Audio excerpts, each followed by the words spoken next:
wanna be the best in the game, invest in my name, check no restraints, I'm obsessed with the pain. I ingest, I retain, assess and I change, possessed by the thought I'll be free one day from society's restraints. Money, clout and fame, mud, disease, a plague. We all love to hate, have to play the game, have to make a name. All our insecurities are on display. This is war with the enemy, think that it was meant to be. Living in a time where disease is on every screen. I won't let them fester me, I know most are festering. Negativity is a plague for the mentally weak. No mercy, all I got is working. Never stop searching, never quite so thirsty. I'm toxic and psychotic, with this logic you can't stop it. It's been chronic since I was a boy, so neurotic and chaotic. I'm built to last with the webs I'm weaving. I could change the past with all I'm achieving. Got my foot on gas, never stop competing. If you break like glass, then this life's gonna eat 'em. Make mistakes real fast, then you learn how to beat 'em. If you take off the gas, you can see all the healing. If the pain's in the past, move on from the grave and put your foot on the gas. No, never stop competing, yeah. I've been doing this, I'm on it. I just wanna be iconic. Sipping on a gin and tonic, got me going off when I'm on this topic, yeah. If I ever play, I want it. You know that I'm always honest. Stay away from those who are toxic. Keep 'em out your face, no way, you don't want it, yeah. Don't try to drain my energy. The enemy is everything. It's mentally, unhealthily, spreading like a rare disease. But I won't let it get to me. I don't need your therapy. I can leave a legacy of leading by intensity. Come on, we can fight this. Freedom is priceless. Spread just like a virus. Living in a crisis. Do you feel courageous? Do you seek greatness? Awesome power of nature, hot excitement of freedom goes after you get struck by lightning. There's thunder. Hey guys, what is up? What is up? Welcome to the Pick and Roll Podcast, episode number 13. I'm here with my co-host NYG1785, Nikki Stees, and next shift Randy will pop on later. How are you guys doing? Doing good, doing good. Ready for some basketball, ready for the NBA season to return, and talk about some of the latest news and everything happening around the NBA. Yeah. Nikki, how about you, bro? It is a beautiful day today. Figurative, Yeah, mentally. tomorrow it's going to be 80 degrees. Is it really? 71 to 80, yeah. In New Jersey? Mm-hmm. Oh my God. Damn my room, it's going to be in the 60s. Wait, is it supposed to rain though? I don't Do you think know if so. it's supposed to rain? This is a No. quick weather update for people. Yes. It's supposed to rain. Damn it. It's nice out. It'd be a perfect day to go out and enjoy the nice weather. You don't really get that in February. So Right. So there was actually something I wanted to show you guys. I know I didn't talk to you about this, but I just found it on my desktop. And Nikki, I don't know if you saw this at all, but you know when Matisse Thybulle moved or got traded to Portland, there was he went to like this mural of his said "Thank you, Philly," and then someone did this to it. So. Oh, please. Find something better to do with your time. I just want to show you guys how disrespectful this is. Come on, man. Find something better to do with your time. Get a life. Now, here's my question for you guys, right? There was something that Thybulle said. He was like, he didn't feel comfortable in the city of Phil, in like the Sixers and how they was reconstructed and stuff like that. Does this prove that the Sixers fans are more toxic or just Philly fans? you want to go first with that one, Nikki? Since that's your fan base.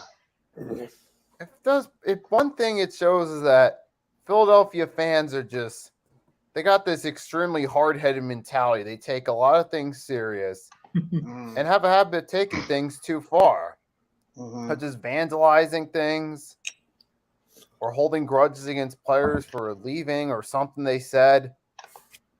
Now, are we the only fan base guilty of this? No, of course not. There are plenty of fan bases that do this, but Philly is one of them. And there are certainly people in this base that it's like, oh, you got to just rely. You can't always be trying to vandalize property or send death threats or do other types of crazy shit just because somebody left or you didn't like the way something went down. Yeah. Bring Yeah. it down a few notches. What I up, mean- Coach? Coach Dante, what is up, bro? Hey, Coach People Dante. And people like to use Philly as a punching bag for this Right. type of behavior. Mhm, Mm-hmm. But we're not the only ones that do it. mhm. Jeff, you were about to say something? Well, I mean, it's not even just Philadelphia. It's the entire northeast region of sports fans. I mean, New York fans, Boston fans, Philadelphia fans. They're known as the most hardcore, passionate fans out there when it comes to sports. When you think about the most hardcore fan bases, they're all around that northeastern type of area in the United States. So, I mean, there's a difference though between a fan. You could be a passionate fan, and then being in an obsessed, crazy fan where you're going to do stuff like that, where if something doesn't go a way that you appreciate it, you're going to go out and either vandalize, say derogatory things, say nasty, death threats, that kind of stuff. You got to know when to balance out being a fan, and you got to know when to balance out just being more than a fan. Something like this, it's not needed. You might not like the way Matisse Thybulle left Philadelphia. You might not like some of the things that he said, but it doesn't mean you have to go out to the degree and go like this and vandalize something that was created, for him. I mean, that's a little bit disrespectful, and that's where people need to, really come down a level on some of the things that they do as fans. It's okay to be passionate, but stuff like this and other means that people go to, it's unnecessary. This is where he said, "Thank you, Philly." Yeah, well, this is unfortunately how some people are when it comes to sports. They take it to a way, way deeper degree than it should be. Yeah. Gotta be careful over there. I'm going to a Sixers game March 12th against the Wizards, so hopefully I won't see that, but still. But Well, I'm sure they'll fix it up. I'm sure they'll probably try to fix it up somehow if they can. I hope. Yeah. Because my friend lives there. He walks by it all the time, and it's just he texts me that nonstop. Yeah, So- it's terrible. Yeah. So big moves happened. Big moves have happened. I think the biggest move of them all was Russell Westbrook to the Clippers. So Mhm. he bought himself out from Utah, and he went to the Clippers. How do you guys think that's going to start out? Jeff, let's go with you. Oh, I think that the Russell Westbrook addition for the Clippers could be one of the biggest moves that have happened post-trade deadline, because Westbrook doesn't have to be the primary guy over there. You got Kawhi and you got PG-13 that could be the top two guys on that team. You also have some other key players that have been there, like Zubac, as well as you got Batum. And then you also traded for Eric Gordon. You got Bones Highland in there. You got some other players that they have as part of that team, including Terrence Mann at point guard. So Westbrook can either take over at the point guard position, or he could come off the bench as that sixth man. So he just adds that added dimension as another scorer and another veteran on that team that can put the ball into the basket and doesn't have to be asked to do too much. So I think the Clippers, we mentioned it before, the Clippers are one of those teams that really improved a lot at the NBA trade deadline and post-trade deadline. And I think the Russell Westbrook move could actually end up being a huge benefit for this team going into the playoffs. Yeah, because he doesn't have to shoot. No. He doesn't really have to shoot as much. He's got to for me, he's got to stop going for the triple doubles. He's got to stop. That's just to me, that ruins the game to a point, because you're worrying about your own stats. And he was my favorite point guard in the whole NBA when he was with the Thunder. Mm-hmm. When he was with the Thunder, I supported him. I had a jersey and everything. And then now they triple double. Yeah, cool. So, yeah, our crew, yep. So, Nikki, how do you feel about Russell Westbrook going to the Clippers?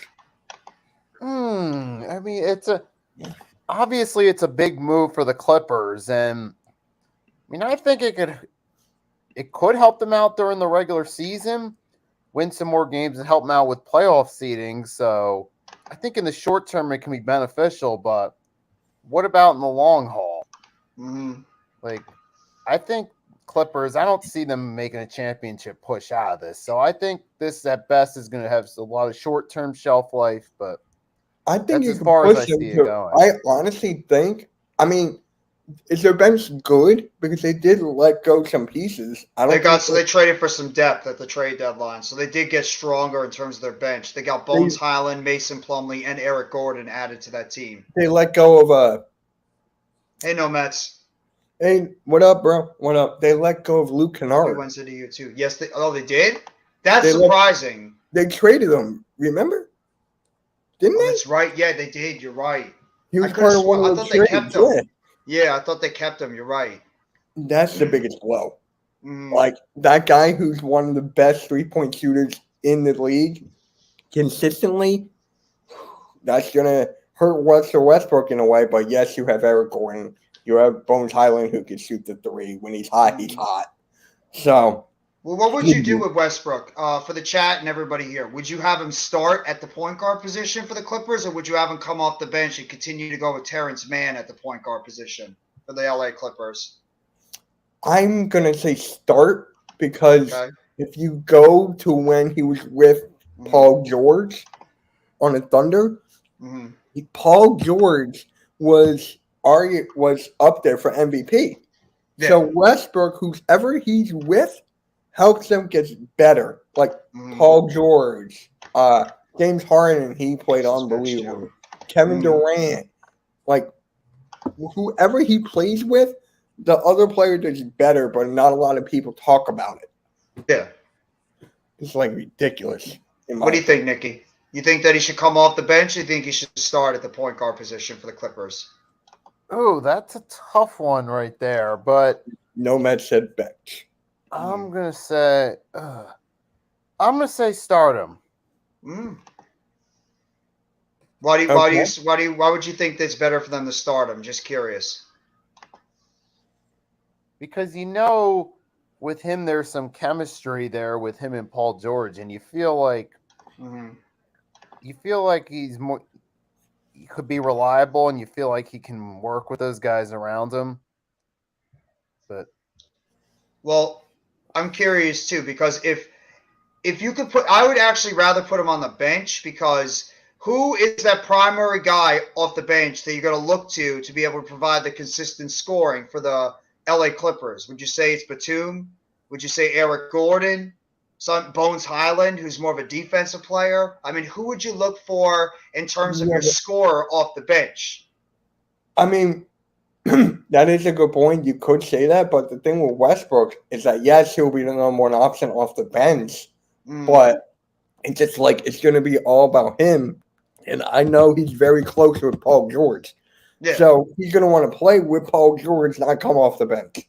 Well, you can still play with them towards the end of the game. I mean, just because you're coming off the bench doesn't mean you're not going to be down in the important minutes in the end of the second and fourth quarter. So, I mean, I think it's just the only reason why I suggest that is that he could be the guy that comes off the bench and provides that scoring to help, the second unit when you want to give Kawhi or you want to give Paul George that little bit of a break. Then at least you have Russell Westbrook who can go out there and at least put up, 15, 20 points a game, around 20, 25 minutes. So it's really just dependent on what's the best role to put Russell Westbrook out there, because even if he comes off the bench, it doesn't mean he's not going to play towards the end of the game. I know, but Nomad's brought up a great point.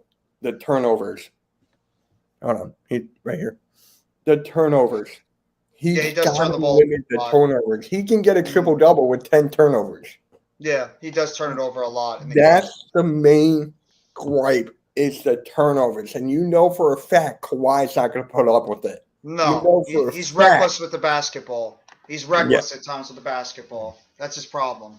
Yeah, Paul George, he's not going to like it either. Like, they want to win something. And I think with this move, you could make it to the Western Conference Finals. Yeah. You could. Absolutely. I think they're my sleeper team in the Western Conference. Oh, yeah, mine too. Mine too. I agree 1,000% on that. Like, I mean, who else is in the West? You got Denver. You gotta put the Warriors in there. Memphis, you gotta include Memphis. You gotta put Memphis, yes. I am not pushing Sacramento off to the side. I think Sacramento is another team that could be a sleeper. Sacramento, yep, that's another one. Dallas, obviously Phoenix. You have to throw Phoenix in there now that they got KD. And KD apparently is rumored to be back and playing this weekend. So KD could be back as soon as this weekend for the Phoenix Suns. Isn't that the game you're live streaming? No, I don't think it's this. I think it's next week. I'm going to be live Oh, it's streaming the next week. game. Yeah, I think it's Okay. the 3rd. I'm going to be doing the Suns game. But Yeah, yeah, Brian Windhorst said that KD could return Sunday against the Bucks, or next Wednesday against the Hornets. So it looks like he's going to be back within the next week or so. Exactly. No, you can't count on Golden State. I agree with you. You I agree can't. with you 100%. You really can't. Once Curry's back in No. that lineup, Mm-hmm. it's insane. And also the one thing Westbrook needs to do and needs to understand, that's not his team. He can't go over there and try to take over and make it believe that Clippers team is his. It's Paul George and it's Kawhi Leonard. They're the guys that have been there for the longest. They're the stars there. They're the guys that have been helping there build that team up into one of the best teams in the West. Westbrook has got to come in and he's got to know his role on the team and he's got to abide by it and do whatever he has to do to help that team get to a potential Western Conference or an NBA Finals. You never know. Win an NBA championship. He's got to know his role going on the team and know Paul George and Kawhi Leonard are the guys on that team. And you just got to fill in your role. Okay. Now let's go with his teammate from UCLA, Kevin Love. Kevin Love is now in Miami, which that's a great spot. That's a great spot for him. Am I bummed he didn't come to Philly? Yes, I am bummed on that. But oh my God, Kevin Love next to Bam Adebayo. Good point. Like that rebounding, that spacing. I love it. Like, how do you guys feel about Kevin Love going to Miami? Great move for them, because now they're at that point where they're trying to make a late season push to move up in playoff seedings, and I feel Kevin Love helps them out, gives them an extra piece they need. So I feel this is a good move right here. He's not the player that he once was. We got to put that into perspective. He is not the same player that he once was, because I saw Jeff's face. It was like, I'm not. How do you feel about Kevin Love? I think he's still a decent player, but I mean, is it really that big of an upgrade? I mean, Kevin Love is what, in his mid to late 30s? He's nowhere near the guy he was before. Yeah, he's 34 years old. I think I'd have him come off the bench. I wouldn't have him start. I would definitely. I don't have him think come he's off the starting, bench. but I'm just saying that spacing. I wouldn't have him It could start be a either. good. Oh yeah, absolutely. It could be a good space in the middle of that the court as being that stretch power forward for that team. But at the same time, I mean, what do you expect? What are you expecting from Kevin Love on a night in and night out basis? Maybe like 10, 15 minutes a night, get you at least around 6, 7, 8 points per game, get you around 6 rebounds per game, maybe get a block or two. He's that type of player. He's not the same athletically gifted guy he was when he was drafted by the Timberwolves all the way, back into like in 2000. What was it? 2008. So, I mean, he's nowhere near that same guy he was before, but yeah, he's a good rotational big for that team. Maybe spell Adebayo a little bit, but I mean, it's more front court help. I agree. Yeah, Taco I like what Taco said. Yeah, They're placing Russell Westbrook around like a blunt. they are. They are. Yep. But I think all he cares about though is winning a championship at this point. We're doing well, Taco. How are you doing, bro?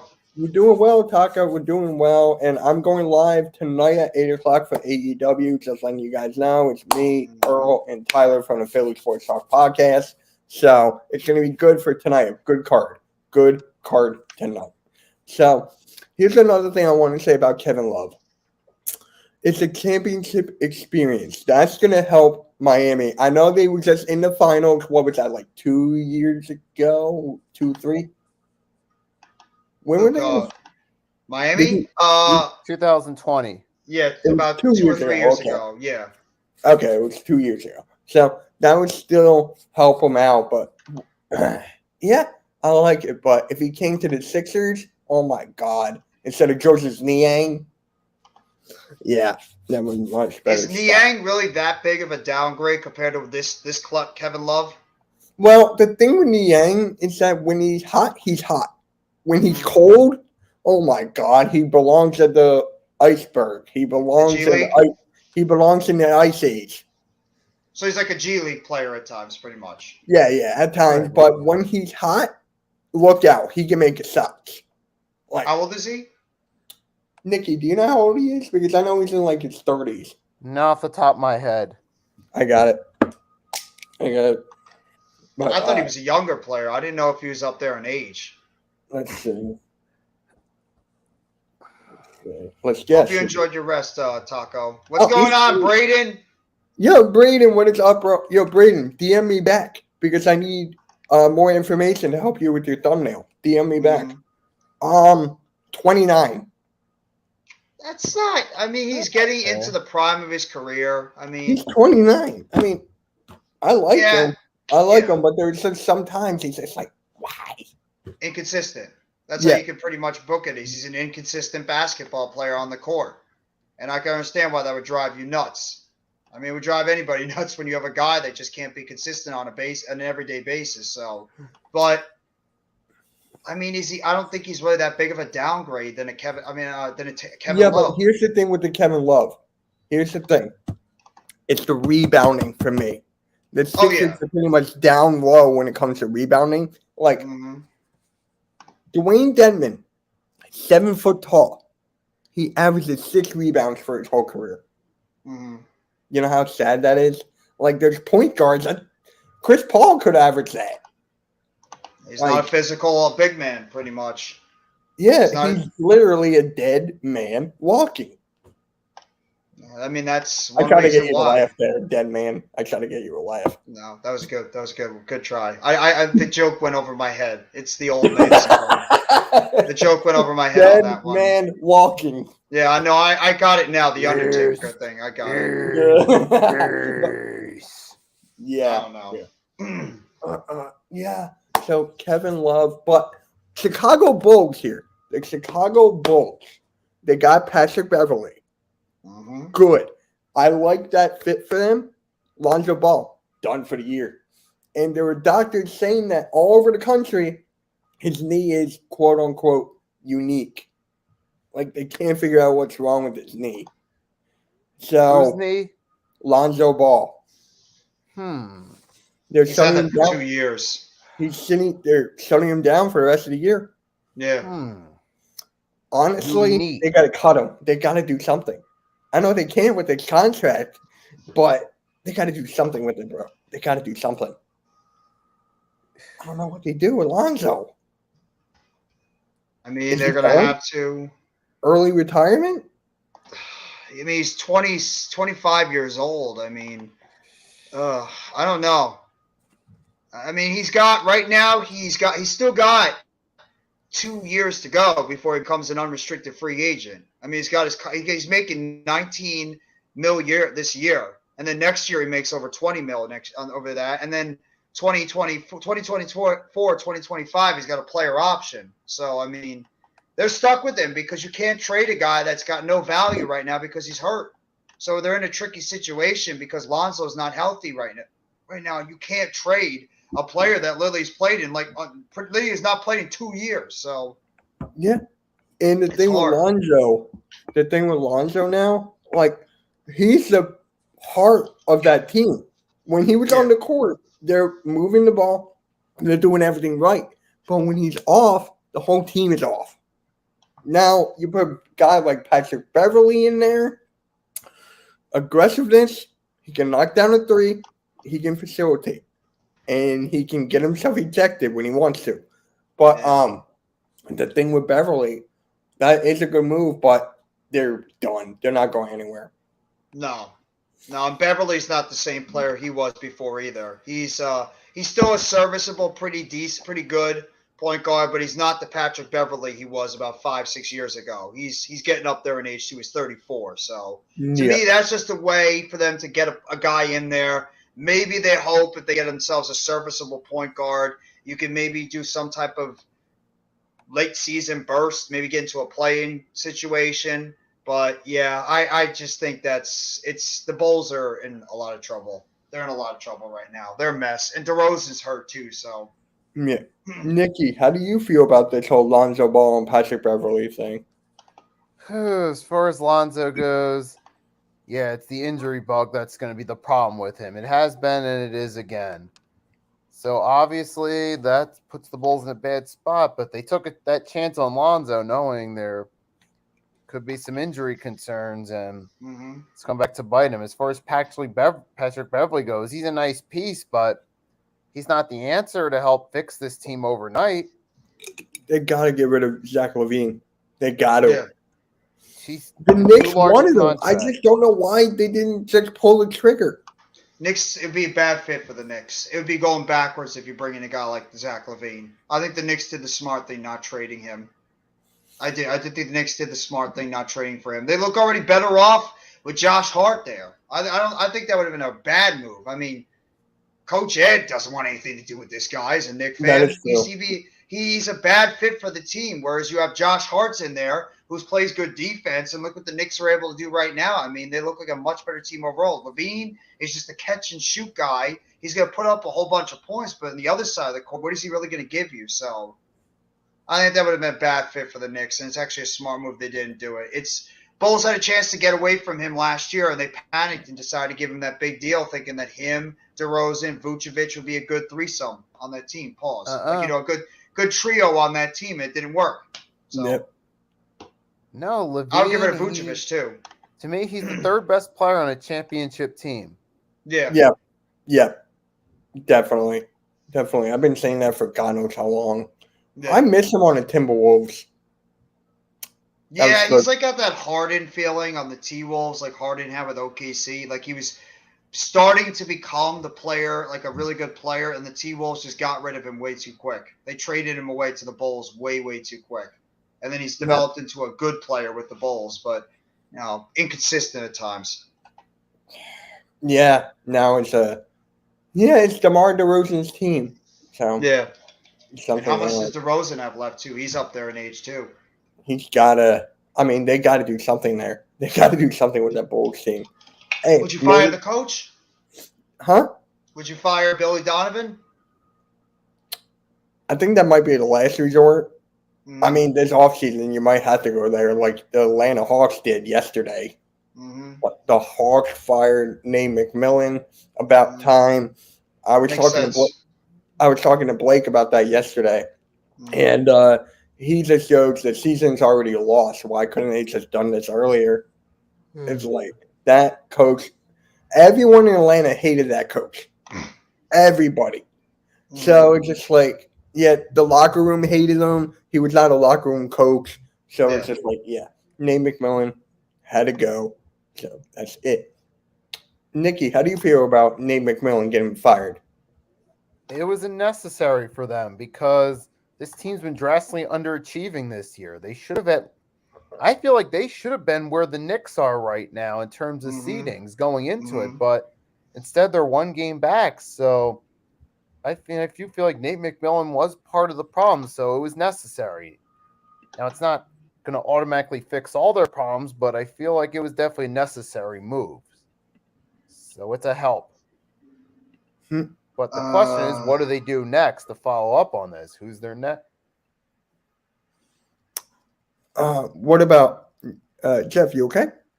No, I'm just reading his comment, Arcus. Yeah, he got an extension. Billy I got an extension, but let's just be real. The Bulls have been one of the most underachieving teams in the Eastern Conference. I look at 3 teams that have horrendously underachieved. Actually, 4. Because I think Miami should be a lot better than they are right now, too. Miami, Atlanta, Toronto, and Chicago have all underachieved from where we thought they would be. I thought all 4 of those teams would at least be in the top 8. Some of them even in like the top 4. But those 4 teams have not been where I thought they would be. And Chicago is at the end of that list. Doing well, Coach Dante. But, I mean, when it comes to Nate McMillan, that team should not be where they are right now. I will disagree. I don't think that Atlanta and fans should be like saying it's over. They're not going anywhere. But at the same time, I mean, Atlanta, they have talent on that team. John Collins is a good player. They traded for Dejounte Murray. You still got Trae Young. Hunter is a very good player, DeAndre Hunter. They have talent on that basketball team. The problem is it's just either not gelling together. The message is not being given out correctly. They don't have a strong enough bench. My Atlanta Hawks team is not where they're supposed to be. And in terms of what Arcus says, Miami is right there. They should be a top 4 team. They're talented enough to be a top 4 seed, and they're all the way fighting towards the bottom of the East. So I think that they should be in a much higher position than they are now. They should. I mean, Miami, they started off good. And then it just fell flat.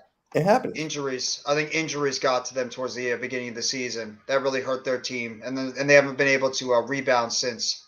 Now, they're looking at some coaches for Chicago. Kenny Atkinson is one of them. No, wait, not Chicago, Atlanta. I'm sorry. Atlanta. They're looking at Kenny Atkinson, who's the assistant coach of the Warriors. He used to coach you guys. So how do you feel about Kenny Atkinson, Jeff? Because he I don't know how. I don't know if he fit with a team like that because Kenny Atkinson is a very good coach when it comes to coaching up young players and developing young talent. I don't know if Atlanta would be the right fit because at the same point, I mean, Trae Young, he's got that enigmatic personality. I don't know if Kenny Atkinson would deal with something like that. I agree with you on that, Coach. That's true, but I got to see it. Got to see it when we get to the playoff time, but they are definitely a team to look for. But I don't know if Kenny Atkinson would be a great fit with the Hawks. I think he'd be a much better fit with a team that's young. He'd be a great fit with the Cavs because the Cavs are a younger team that's still developing, or even Sacramento, even the New York Knicks that are a younger team still developing. Atlanta, I don't know because I don't know how I'd be able to handle a player like Trae Young. And from experience, I don't know if it's gonna be a good fit for him over in that team, but we'll have to wait and see. Is there maybe Mark Jackson? Would he be good for the Bulls? Or not the Hawks? Why am I keep saying Bulls? Mark Jackson's got to get freed. He's got to go somewhere. I just think he's being blackballed. That guy should be a head coach a long time ago, and he's you know what that reminds me of, or a comparison? Eric Bieniemy. Yeah, who's in Washington right now as an offensive coordinator. He needs to be a head coach. Come on. I think he went to Washington because he knows Rivera's on his last legs over there. And if they have another bad season, he's out and Bieniemy could just take over as head coach. So I think that might be the reason why he went to Washington, took that job, because he knows Ron Rivera is not going to be there much longer. So he figures, I'm going to wait. If Washington underachieves, they're going to fire or let go of Rivera. He'll retire, and then he can just step right in and become the head coach of the Washington Commanders. So I don't want that. Yeah, I don't want it either, but I think that's actually going to end up what's going to happen. I think I that's agree. the reason why I went there. Yeah, I don't want that, but it's pretty much going to happen there. But it's just were there any other coaches rumored for that for the Hawks? I always said Bulls again. There were two others. There was Quinn Snyder was also rumored to be the head coach of that team as well. I believe he took a year off after he was let go by the Jazz, so he could be a guy that I could see maybe being the head coach over there. I don't know if he's interested in coaching Trae Young and that team over in Atlanta, but we'll have to wait and see. I mean, we don't know. Even Trae Young might even be on the team after the season. Same thing with John Collins, so we'll have to wait. Jeff, since you said you got to see it, ask Mitch how good the Heat was last year in the playoffs. God dang. They are battle tested. They are battle tested. They knocked us out.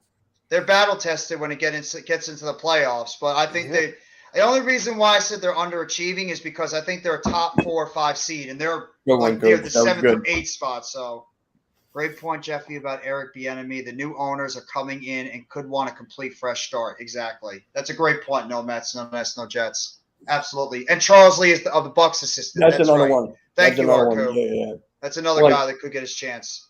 Maybe Doc Rivers, please. No, it's not. It's not going to happen. I know. Maybe Steve Nash. That's a little Nets joke there.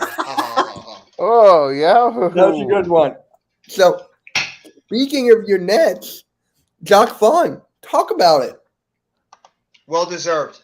After all the BS that this guy's had to go through over the past few years, and because of the fact that we talked about this last night on the Heart of the City podcast, I think this guy deserves a contract extension. He's been able to mold this team into his vision now. He's very good when it comes to calling timeouts in certain situations when he sees another team that's about to make a run on the court, whether if they're leading at one point. He knows when to call timeouts. He knows how to set these teams up for better success. So at the same time, I think it's well-deserved. He had to deal with the whole Kevin Durant BS as well and Kyrie Irving. So I really believe that this guy deserves the extension. And what it does, it gives him self-assurance that he will be here past the 2026-2027 season unless the Nets just bottom out. He's got a young team now to coach up. He's got a young team to mold into his vision. So I think it was a very good move by Sean Marks and the team to lock him up to a long-term deal. I think he's well-deserved. Hey, Lucas, what's up, bro? What's up, Lucas? What up? I know he's better than Steve Nash, Arku. I was making a joke on that You one. was making Anybody's a better than joke. Steve It was Nash. good. I got it. Anybody's better than Steve Nash as a head coach. Not Doc Rivers. No, Steve Nash is nowhere I'm making near a as good joke. coach as Doc Come on. Rivers. So, Jock Vaughn, man, that was a Mo real. Cheeks was a better coach than Steve Nash. Who? Mo Cheeks. Yeah. God, I miss him. Hey, Russell Westbrook's in the chat. I'll succeed with the real LA team. I hope you will, for your sake. I wish you I hope you will, Russ. Yeah. So, damn, I miss Mo Cheeks so much. God damn it. But, yeah, with Jock Vaughn, he was dealt in a hard situation. The middle of the drama, Katie, Kyrie, one in their own ways, discussing that. What I like about Jock Vaughn right now, he came out and said what needed to be said about Ben Simmons. He came out and he said that. Did you hear that from Doc Rivers? No. Did you hear that from Brett Brown? No. That's the kind of coach I wanted with Ben Simmons. And you guys got him with Jock Vaughn. I respect Jock Vaughn wasn't like that in his first stint when he coaching the Orlando Magic. He wasn't ready. And he ended up getting fired after his third season. And obviously he learned from that experience when he came back to the Brooklyn Nets. And it was under Kenny Atkinson and eventually Steve Nash. So he learned from what he made mistakes in over down there in Orlando. And he's been able to develop that, become a better head coach overall. And sometimes it takes failing in one situation to really become a better head coach in the second situation. I think he's running with it. And he's not afraid to ruffle feathers over there with the Brooklyn Nets, and I like that about him. So, I think it was the right decision. I think it was the right decision. And now you were talking about how Jock Vaughn was with Orlando, right? Then he got nixed, and then he went under the coaching tutelage of him and then went up, and etc. Brett Brown, he was the assistant coach to Greg Popovich. And then he came over to the Sixers and failed miserably. So it just shows you that some people are not made for a head coaching job. And Brett Brown is back to where he was with the Spurs assistant coach. Right back. So thank God. I can't believe that happened to my Sixers. But anyways, yeah. Sometimes you got to fail. You got to go out there and try to see if you succeed. And when you fail, then you got to go right back where you're most and best comfortable at. Brett Brown needed to learn that the hard way, and that's exactly what ended up happening to him. He learned it the hard way. The hard way. That was good. I wish Randy was here because I would ask him a lot of questions about the Raptors, too. Oh, he texted me. Ask him what he thinks of Dwayne Casey. Yeah. Yeah, he'll be here. Nick Nurse, I'm sure he's happy about Nick Nurse. He'll be in. By the way, about the Raptors, too, sounds like they're getting healthy at the right time because Anunoby sounds like he's going to play. Gary Trent's going to be back and playing. So it looks like that team is going to be fully healthy now for the first time in a while. And you know that the Raptors, keep saying it, watch out for the Raptors. I think they're that one sneaky team that could get into the top 8. Right now they're in I think the 12th in the East, but they are not that far out from getting into the top 8. So just be on the lookout. Thank God you brought up the Raptors because I was reading an article online. I think it was like 2 days ago. The Magic and the the Raptors are going to talk in negotiations. He's probably going to go to Orlando. And that is why Fred VanVleet. That is why VanVleet is going to go to Orlando. And RJ Hampton, he left, and now he's on Detroit. So they're making room for Fred VanVleet to go over there. But the problem is they're so guard heavy. Yeah. They're so guard heavy. Mo Bamba's gone. He got shipped off to LA. So it's just like, what are they doing there? Well, they got Bobo over there too, who's playing a lot of the Yeah, I dropped him in fantasy, and I picked up Cam Thomas. Yeah, I picked up Cam Thomas. Did something very interesting a couple of days ago where he filed a trademark. Hey, coach. Yeah. I was laughing when I saw that. Yeah. I was like, it just can't end, can it? But well, I mean, maybe does he want to play with Paolo? That's why. Is that why he wants to go over there to play with Paolo? I don't know. I just think Orlando wants him. So I think it'd be a decent. Do they fit. really need a guard? Like they have Cole Anthony, they have Markel Fultz. Mm-hmm. Didn't they have another guy? They do. I just can't think of it off the top of my head. I don't Hold really. on. I'm not as familiar with the Magic roster. Getting Fred VanVleet would be a massive upgrade. I mean, he is a better player than Markel Fultz. It is. Believe me, I know that for a fact. And it would help out Paolo too, because VanVleet could put the ball into the basket. So, and he's got that playoff experience from winning a championship with the Raptors a couple of years ago. So you got Jalen Suggs. That's the other one. Yeah, Suggs is more of a shooting guard, isn't he? No, he's a backup point. He can't play both sides. No, he can. So maybe like you throw him over at that shooting guard position a little bit, have him play off guard. And then you also have Gary Harris, who's there at the 2. No, you're not the best player, Russ. You used to be one of the best players, not anymore. The game has passed you by, Russ. It's passed And we you still by, aren't Russ. the best. No, You Russ were my is favorite over. point guard. You were. Russ is aggravated. Yeah, but hey, I think they have too many guards, but it is what it is. Like, nothing else we can do. The Raptors Nothing team is still very interesting after this season because It is. they're very, You got very interesting. I know Randy's not happy about the fact they didn't make any trades. Pirtle. Yeah, Pirtle's an upgrade. He gives them a center. They need a center on that team. Pirtle. They need a center on that team. So I mean, the Raptors.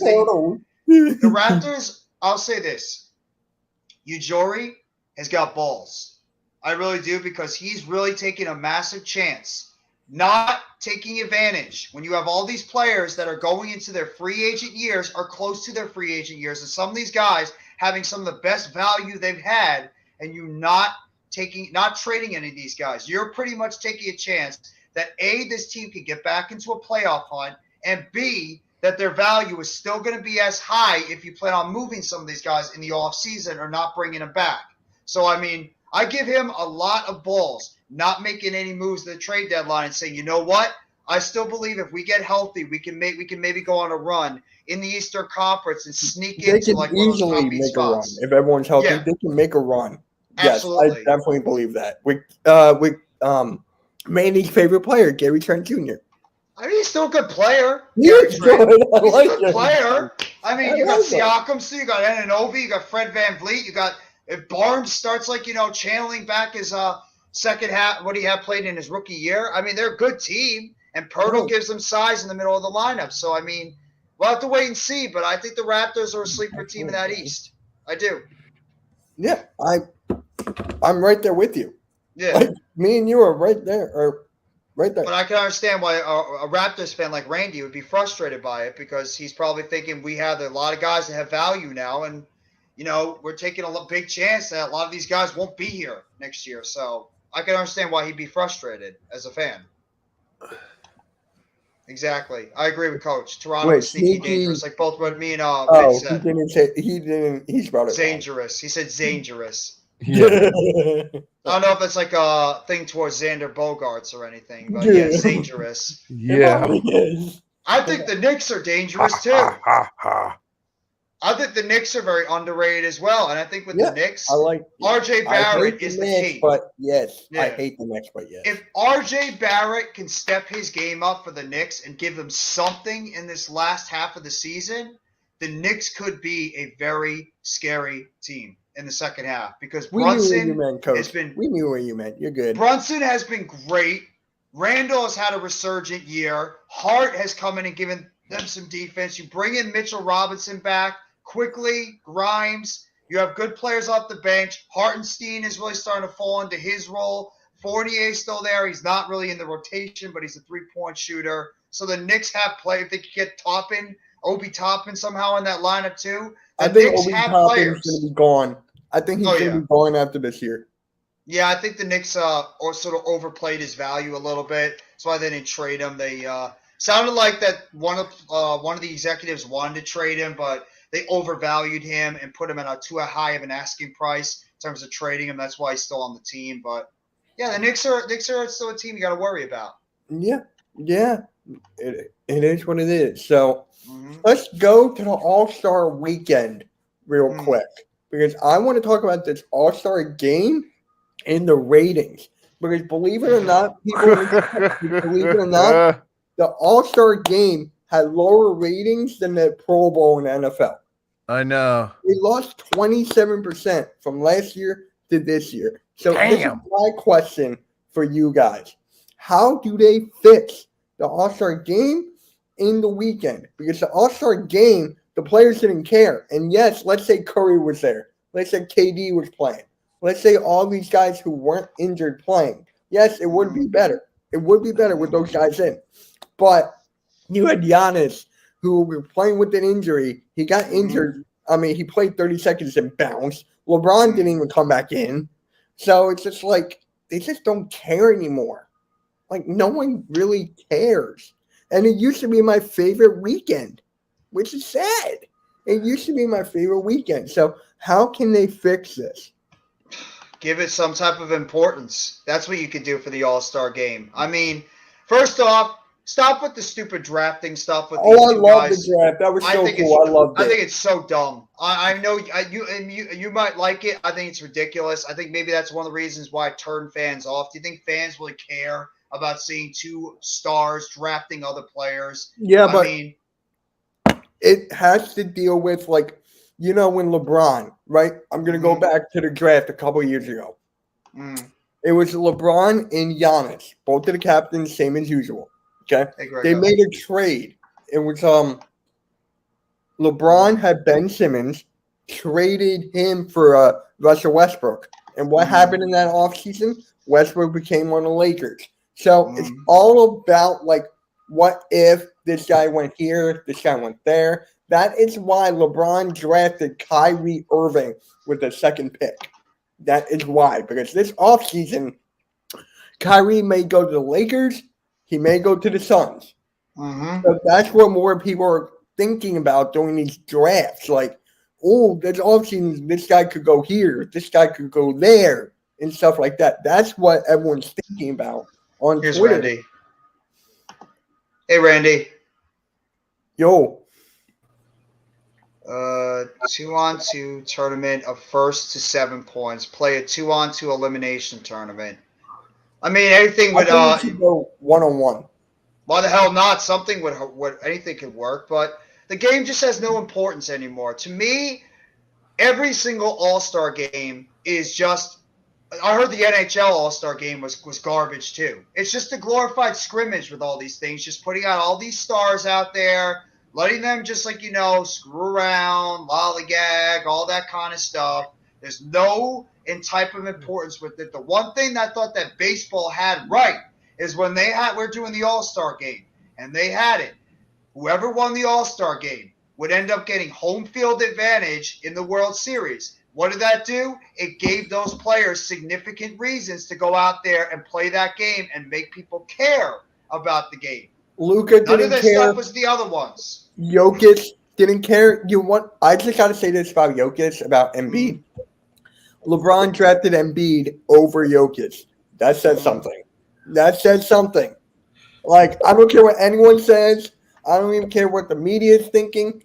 That means something. When one of the greatest players of all time drafted Joel Embiid over Jokic. Good point, Coach. That has to mean something. Yeah. I don't know. But Randy, what up, bro? Exactly.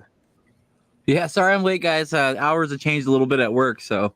No, you're good, bro. We're just Don't talking worry about about it, how man. All-Star weekend. How Yeah, the rating for the All-Star game, Randy, was below the NFL Pro Bowl. It lost 27% from last year to this year. Well, like Jeff said, it's like a glorified scrimmage without defense, and like when it comes down to that, who in the right mind wants to sit there and watch that? I mean, Christ, I can turn on a YouTube video and watch that and watch street ball, and it's a heck of a lot more competitive. So yeah, I could definitely see why. And like a lot of people were saying, the 3-point competition isn't what it used to be. The dunk comp isn't what it used to be. Well, more people care about the 3-point than the dunk. Yeah. That's crazy. 'Cause that's More where the people. N- Damian that's- Lillard won it for the first time. that's where the NBA is turning to. It's turning itself into a 3-point competition right now. Yeah. And then you got people from the dunk contest in the G League, Mac McClung, coming out and winning the whole thing and stealing the whole All-Star weekend.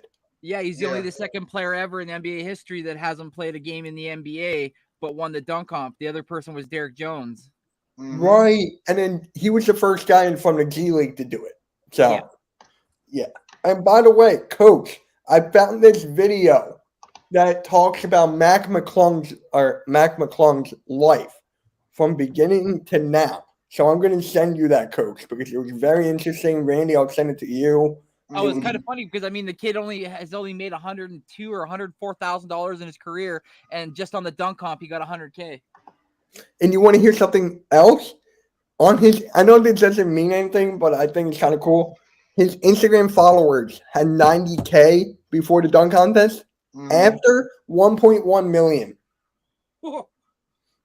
Only And- takes just doing something like that, going into a dunk contest and wowing people to all of a sudden get a Yeah. huge And then this is following. where I am most pissed because no one knows like that he went to Rutgers. No one knows that he went to Georgetown. No one knows that he went to Iverson. No one knows that he did street ball. Did you know That's the where week, I get mad. did you know the week leading up to the All-Star game, he was the #1 searched name on Google search because nobody knew who he was up until a week before the All-Star game? Yeah. Glad you brought that up, Randy. I heard that I mean, same that's thing. part of the because that's problem with pretty the dunk crazy. contest. Mhm. And One then way to make the- that the more high interesting, school- actually have stars in the dunk contest. They don't want to do it. Did you know he commentary actually, talked about it. They're like, we would love to have John Morant, but he already came out and said, I'm not doing it. Yeah, they refuse to do it. That's the problem, is that these stars won't go out there and actually perform in the dunk contest. They just don't care about it. That's one of the biggest problems when it comes to the nobody cares. That's what's the problem with these All-Star games. In football, nobody does anybody care about dodgeball in the Pro No. Bowl? No. No. The only I used- reason why the I Pro used to Bowl like is there. dodgeball. I used to. I like dodgeball too, but the Pro Bowl is there for one reason specifically. All stars meeting up, and they could discuss maybe maybe somebody getting traded to another team, and they could Like T.O. and join teams. McNabb. Exactly. You join up with other players on one team. That's what the Pro Bowl has basically become. The NBA, like you said before, Mitch, it's the same thing. Players are recruiting one another to their team in the off season. That's what these things are all about now. It's Yep. more about recruitment than the actual game. That's one of the Yeah. biggest problems. NHL as well. Yes. Yes. Yeah, agreed. but did you guys know that Mac McClung actually played football because his dad played football, and in high school he switched to basketball. But I think I of heard course, that nobody before, knew that. yeah. He think had I to heard become the that. #1 search on Google. What's up, Blaze? Yeah, I know The you problem do. with the dunk contest, I think, is because what dunks have we not seen now? We pretty much seen like almost every That's single the dunk problem. you can do. Yes, that's the problem. That's- Exactly. Mhm. But Mac McClung did a little different stuff to it. Like he jumped over two guys. Yeah. He he tapped the backboard and he dunked it. Yeah, Yeah. like that's all fine and dandy, and I get it, but like, I mean, like Jeff just mentioned, I've seen everything. Really, I've seen it either Mhm. in game or in previous dunk comps. It Mhm. just becomes now whether or not like you get a bunch of 6-footers to go out and do the dunk comp. That would probably be more interesting because like, are they even going to get to the rim, right? But I Yeah. mean, like you got 6'8", 6'2", Yeah, but 6'4" here's guys. you want to hear something? Stephen A. blames LeBron James for ruining the dunk contest. Because if you go to like all these legends who did it, Dr. J, MJ, Dominique. Kobe, and all these stuff, and LeBron is not doing it. Now no one wants to do it. So he blames LBJ, and honestly, I gotta agree with him to a point. Zion's not gonna do it. Ja is Why not don't some of these players have the balls to actually just go out there and try it out? Why does it have to be just all on LeBron James because he's not doing it? None of these other players have the guts to be able to go out there and at least try it out because they don't want to get hurt. That's why probably too. Maybe That their and they don't- teams That present. and Maybe they the don't want to team. hurt their brand. That and they don't want to hurt Exactly. their brand. It's about Exactly. ego They miss a protection. dunk that everybody thinks that they should make, and then they don't make it, Mhm. and then they try again, and they miss it, and then they try again and miss it. People are gonna be like, "Wait, what? Is he not a good dunker?" And it's like, then it's Mhm. gonna mess with his psyche. So they're like, "No, I don't want to put out bad tape out there." So Good point, Blaze. No, you're right. You're absolutely right, Randy. And also, the last dunk contest that we saw were probably some of the best ones. Was either the Dwight Howard one or the Vince Carter one. Those were some of the best dunk contests I've ever seen. I like. I like the 98 and 2000 dunk comp. Those are my two favorite dunk comps. Yeah, me too. You know what's funny? I made it short. Like I clipped Mac McClung's dunk, and someone commented, and he was like, "Oh, he's the greatest dunker of all time now." Whoa. Not really. It's No. not. Exactly. I agree. Stop. No Mets, no Nets, no Jets.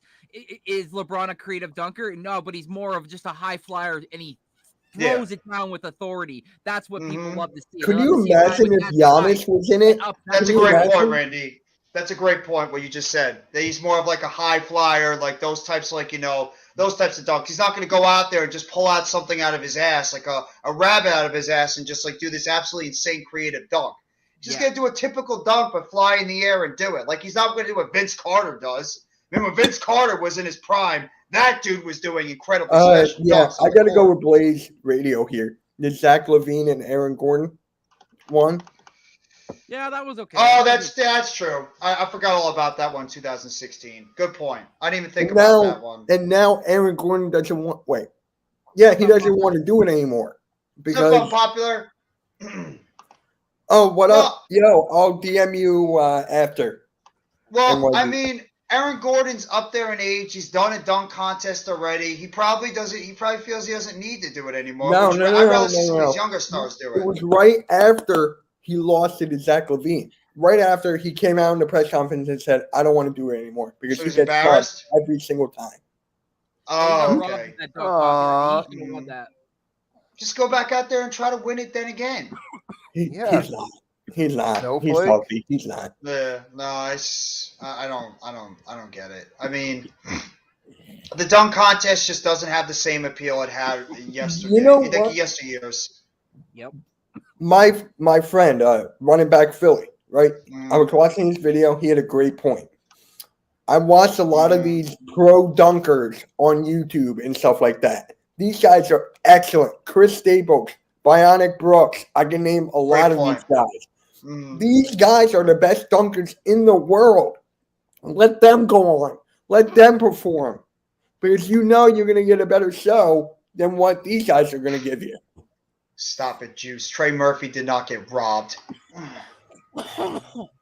Are we really? Hush it up. Yeah. Sean Kemp was a great dunker, but not the most creative. Mm. Especially when Trey Murphy agreed that he lost he was like, yeah, that was a good Yeah. dunk by Mac. Yeah, see?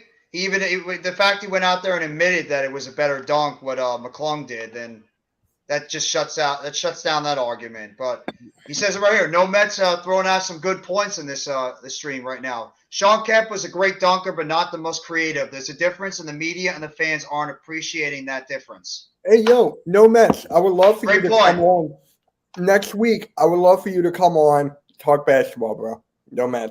I would love for you to come I on. don't know if he's Go ever for it. hopped on a live stream before. I mean, you could ask him. I don't think I've ever Yeah. seen him hop on a I'm live going stream. out But the if he office wants to, next week. if he you wants want to. to hop on, yeah. go But for it. Love to hear your yeah, take. I just think that the NBA it's lost its appeal with the All-Star game. The fact that players don't care as much anymore. A lot of players are even sitting out because of it. Maybe some of the players not playing hurt the overall interest in the All-Star game. But yeah, it's just it's not the same as what it was maybe about 5, 10, 15 years ago. You know what's sad? Yes, he did, It's Jude. still Right after the dunk, competition. they walked up to Trey and they said, "What did you think of that?" And he said, "I think he just stole the show." So Mhm. no, maybe you should pop out of your little lucid dream there, fella. Yeah, but you got to talk about the skills contest, like the skills challenge. That went so far down. That is a disgrace. I hate it. Great point. But No, Oh, no yeah. Mets, no Nets, no Jets. He's throwing out some great points in the stream right now. There's an art to creative dunking. It's almost a different sport. People shouldn't be surprised that LeBron didn't participate. Good point. And Randy said it before. Don't want to go out there. You have sponsors watching. You don't want to go out there try to do something that you know you can't do. You end up blowing the dunk. Sponsors like, ugh, I don't want to see that, and they turn away. I mean, it Or hurts your fans. sponsorship. Or even fans too. So Not wrong about this one, Blaze. He is a joke. Stephen A. I like Smith. Stephen A. Yeah. I like him. I'll admit it. I like him. The only funny thing he does is when he makes fun of the Cowboys every time they lose in the playoffs. That's it. That's the only No, thing I like like that his Stephen A. takes, Smith though. does. I'll admit. I like Especially the when he takes. walks in with a cowboy hat. Yeah. When he walks in with the Cowboy, I was like, Not a fan of first take. If Yeah, Zion me was healthy, just imagine him in a dunk contest. If He Zion would stop eating burgers, he'll be fine. If Okay. you're Ryan was willing to healthy and played in participate, NBA, that would be awesome too. all you gotta do That is would be just when you say fun. that sentence, all you gotta do is just cut off when Zion if Zion is healthy. And Yes. stop right there. Just that line right there. If Zion is healthy, because he's never healthy. He's always hurt. Yeah. But when you go to the All-Star game, like the different formats, like it's the first quarter you got to win, second quarter you got to win, third quarter you got to win, and then they Fourth place. combine all those scores for the fourth quarter. hmm Like, it's insane. I can't stand those. That would be. And then the charity, that's a good thing. I get it. But it's just like, I like what Jeff said with the baseball. I wish they would do the basketball with that, where like whatever Mhm. conference wins, they get home field advantage. Like there you go. Yeah. I mean, Those obviously, you things are can't do it in the NFL. You can't do it in the NFL because they're going to have a neutral site either way. But Yes. yeah, I do it hockey too. Yeah. Look what Coach said.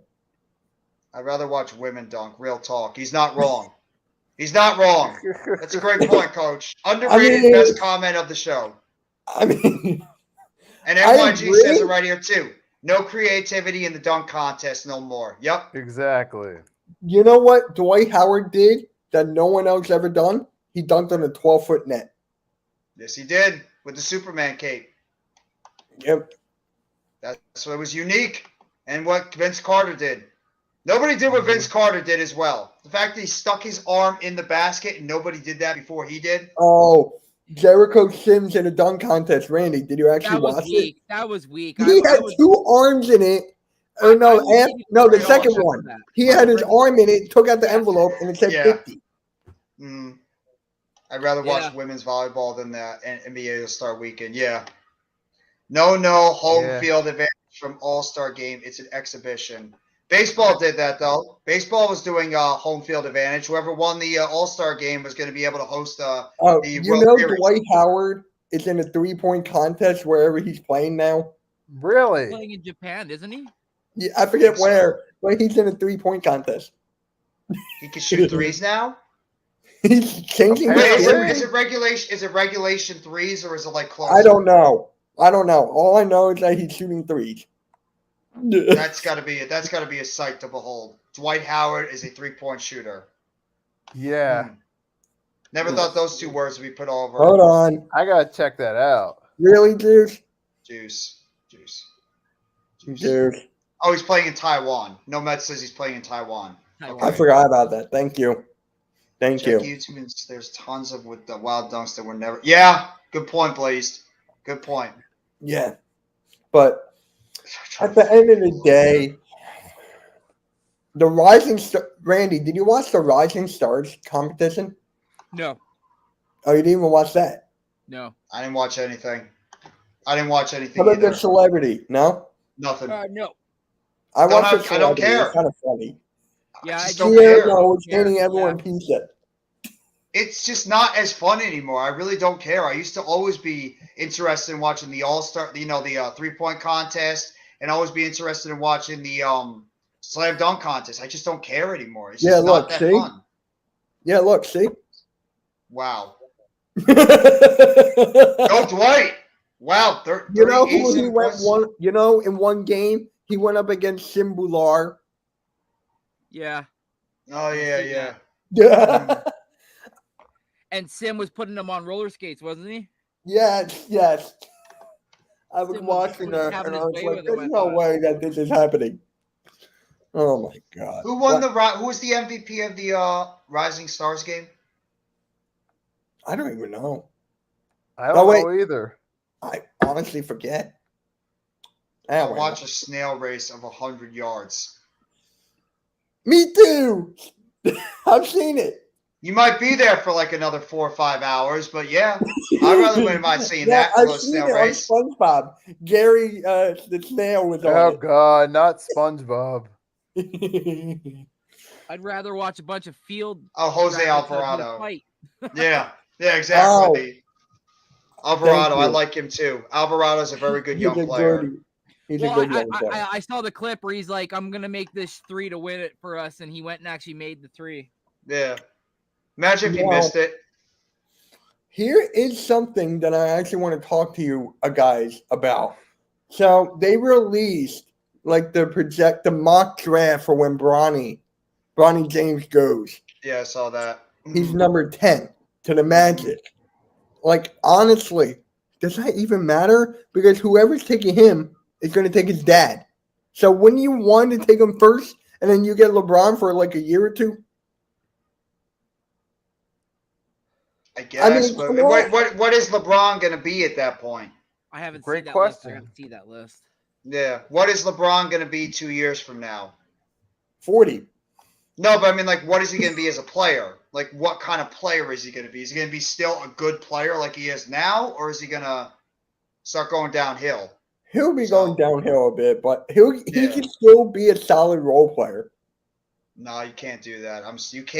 You can't just take Bronny because you're going to get close to or a 40-year-old LeBron James. You can't do that. That's a very risky proposition. For, The only reason I see team the to do. Magic doing it is because they've been in turmoil for so long and they've been irrelevant for so No, long. So the Good Magic point. will be the That's why 10th I pick. see- They don't even have the number 1 pick. They'll Yeah. have the 10th. I'm just saying. Yeah. Plus, you have Bronny and Paolo on the same team. Bron could be like LeBron James could be a guy that can help mentor Paolo as well. wow, I guess. I mean, you can think about that. Ed Suggs. Mm-hmm. Suggs And too. Suggs, right? That's a good point. And Boy or the Bobo. Bobo. Bobo. I love Bobo. Who the hell would want that drama with Bron and his son? Oh hell Right? no. Right? Yeah. That's what I See, he's think. he's not wrong. NYG's not wrong about that one. I'm glad Unpopular popped in and said that because that's exactly what I was going to say. I was going to be like, no offense. I understand the accolades. I understand what he brings, but the drama that would come with that as well, I don't know if a Mhm. team would want to deal with that. The father-son thing going on in the team. Do you really want to have that interrupting your basketball? But You know what come you're on, trying to do on the LeBron team? will be more professional. No, You of sure course, about no, that? but the attention that it's going to bring, like, Yeah. God forbid something happens or someone says something that gets taken out of context, all of a sudden, that's going to be the main focus, not the basketball. It's going to be what was taken Okay, out I of was talking about the basketball part. Do you remember? Do we not remember J.R. Smith? That other stuff's Do- going to come. Do we not remember J.R. Smith? Remember J.R. I still Smith? don't know what the hell he was doing, man. Yeah. I was like, Nobody, shoot the ball! Like, nobody knows what J.R. Smith is doing, and that's still a great meme. Oh, by the way, Volcano the Sweat. By the way, since you just popped in and you're a Titans fan, how are you feeling that your team just released like 4 or 5 players on your team? Taylor Lewan is gone. Robert Woods is gone. Zach Cunningham is gone. Your kicker is Randy gone. Bullock. Randy Bullock is gone. Yeah, they released like 4 Yeah, or 5 players and, already, the Titans. We're I think I Sixers like are that. playing the Grizzlies tomorrow. Mm-hmm. We have the Bulls on Friday. You're streaming that, right? No, I'm not. I Oh, can't. you're not.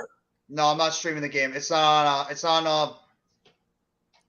I'm feeling this team ain't playing around. No, they're not. I think the Titans mean business. I even heard Trey Lance to the Titans. So, oh my God, Coach. I'd rather be with my mistress strapped to her bed. Oh, okay, I'm not gonna finish that one. All right. I'm Next. not finishing that one. I have to pause on that one, Coach. J.R. Smith has more rings than CP3 and Allen Iverson. You're not wrong about that one. He does. Darn. As boneheaded as that play was for J.R. Smith, he does have rings. You're absolutely right. Letting Woods go is stupid. Woods You is know not what? the same What player are he people gonna was. remember him for? I mean, we remember how great of a player Ron Artest was, but I mean, we all Mhm. remember him as Meta World Peace and Mhm. the Malice at the Palace. That's what we Mhm. remember him for. So I mean, like, in the Now, end, yeah, he's got rings, but it doesn't matter when really his actions on the court are what we remember him for. Now, glad you guys brought up rings because I actually wanted to talk about this. I saw this list where it had the players who were most pressured in getting a ring, like who's under the most pressure to get a ring. Mm-hmm. Guess who's number one? Russell Westbrook? Nope. CP3. Ding. I was going to say him, or I was going to say James Harden. Harden's two. I was gonna say. You know who was I was gonna say four? Harden I can't remember the whole list, but I remember a couple. Yes, fat Four? coach. Guess who was four?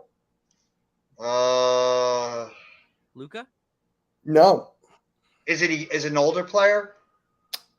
I'll give you a hint. He's a teammate of Russell Westbrook now. Paul George? Kawhi. Kawhi already has a ring, though. He has 2. Yeah, Kawhi's got 2 rings. That He was won on one the San list I saw, Antonio. and I'm like, That maybe makes- he needs, That makes no sense. He's won 2 rings already. maybe he needs one more. Yeah, but he Wow. won. That's the. I don't like that. Solidified. He's already- Neither do I, He because won look with what he did. Toronto. Look With what no he stars. did. I was know the he reason did. Why we won that? If we don't have Yeah. Kawhi, we don't win it. That was it was from this list I saw. No. I know. No, I'm not saying you, Mitch. I'm just saying like that makes no sense. Yeah, that's just Yeah. crazy. He's the other guys on that KD list have was never 3. won. Kevin Durant was CP3 3. Yeah, I get that, but KD won rings too. As much as he should get destroyed, and Kyrie should be up there as well. Kyrie had was- LeBron. I wish agree I with no could find Mets, a no Nets, no Jets. KD needs to get one on his own, though. He does. Exactly. Well, he had his chance, and we know what happened. He blew Right. it. Kyrie Irving, Yeah. same thing. And then also, I don't know if you guys touched on it, but the comments Mhm. that KD made about like the trades that they're doing in the NBA that he requested. we did not bring this up, but I was going to. I don't like that look because it's like I was talking to my fiance and she goes, doesn't a team basically have to give up the bag for him in the sense of players Exactly. and picks? I was like, absolutely. And she's like, see, she's like, and then that screws the team if he decides to leave after that year and they're left holding the bag wondering, well, our cupboards are It's up empty. And I said, halftime. absolutely. So what do you I don't want to guys hear think? nothing from KD. I don't want to hear nothing from KD anymore. I have a lot of reason to have beaten him, a lot of anger towards Kevin Durant, and nobody can blame me. I have a lot of anger towards him, James Harden, and Kyrie Irving for obvious reasons. I want to see all 3 of them lose and lose badly because of what they did to my team. No, I don't care. I want to see them lose. I want to see James Harden. I want to see James Harden do so horrible in the playoffs, as well as Kevin Durant and Kyrie Irving. I want those fans to boo the hell out of them. That would give me self-satisfaction as a fan. I can't. Now you know why I do that to Ben Simmons. And he deserves it because Ben Simmons sucks too. Doing good halftime. Hope you're doing well as well, bro. Oh, did you hear about this? Did you hear about Ben Simmons? It was him and Bradley Beal. It was back on the Sixers. Sandy And Squirrel. Bradley Beal bet him $5,000 that he couldn't make 2 free throws. I Who? don't blame you. Beal. Bradley Beal bet Ben Simmons $5,000. It was like each time he goes up to the line, he added another 5,000, another one. And then he won 20 grand from him. Hey, look who's here. Eric's here. What's SC up, Eric? Experience. What's up, Eric? Been a long time. I know you're Been a probably brother. thinking about who's going to be your quarterback this year. Aaron Rodgers. Is Aaron Rodgers going? Is he coming out of the dark room to go to It's Las Carson Vegas? Wentz. It's Carson Wentz. How many times do I have to tell you? It's not going to be Carson. It's not going to be Carson Wentz. Okay. Screw KD. He gave up on us. F that. Exactly. Thank you, NYG. I Thank agree. you. I'm not mad. Like, Why is it bad for players to do it, but not the team selling their soul for players? No, they're bad too, Coach. It's both ways. It's both. I'm sick. I'm sick to death out of all of them. Honestly, I'm sick of all of them. They're saying James Harden is going to the Houston Rockets. How funny would that be? Wow, how it all comes full circle. yeah, I was actually going to say something about that. Thinking of it. I will down a whole bottle of medicine Oh if Carson my Wentz becomes God. our quarterback. Brother, we will Imagine have if that really happens. we will have Uh-oh. a screen just If that for you happens, to you can hide blame you. me. No, we don't want to see like something horrible happen if Eric goes on live stream with a bottle of medicine if Carson Wentz is behind center for the Las Vegas Raiders in 2023. after the race. Well, Here's Eric with a bottle of Crown Royal right on the first game when Carson Wentz drops back for a pass. He just starts chugging it. it's like sitting there with the ball. I feel so bad for Eric. I mean, the misery he's had to deal with too, with the Raiders and the Lakers. I do too. But Jeff, didn't you have a question for Randy about the Raptors or something? Well, I mean, I was saying before, Randy, I think that your GM has a lot of balls, and we talked about it for multiple weeks about what the Raptors didn't do, is that he's got a lot of balls going out there and taking a chance with the fact that he could have gotten high value for a bunch of these players that after the way they've been playing, you could have gotten good high draft picks, maybe some young players. The fact that he held on to all these guys, I think he's pretty much saying, you know what? We're healthy now.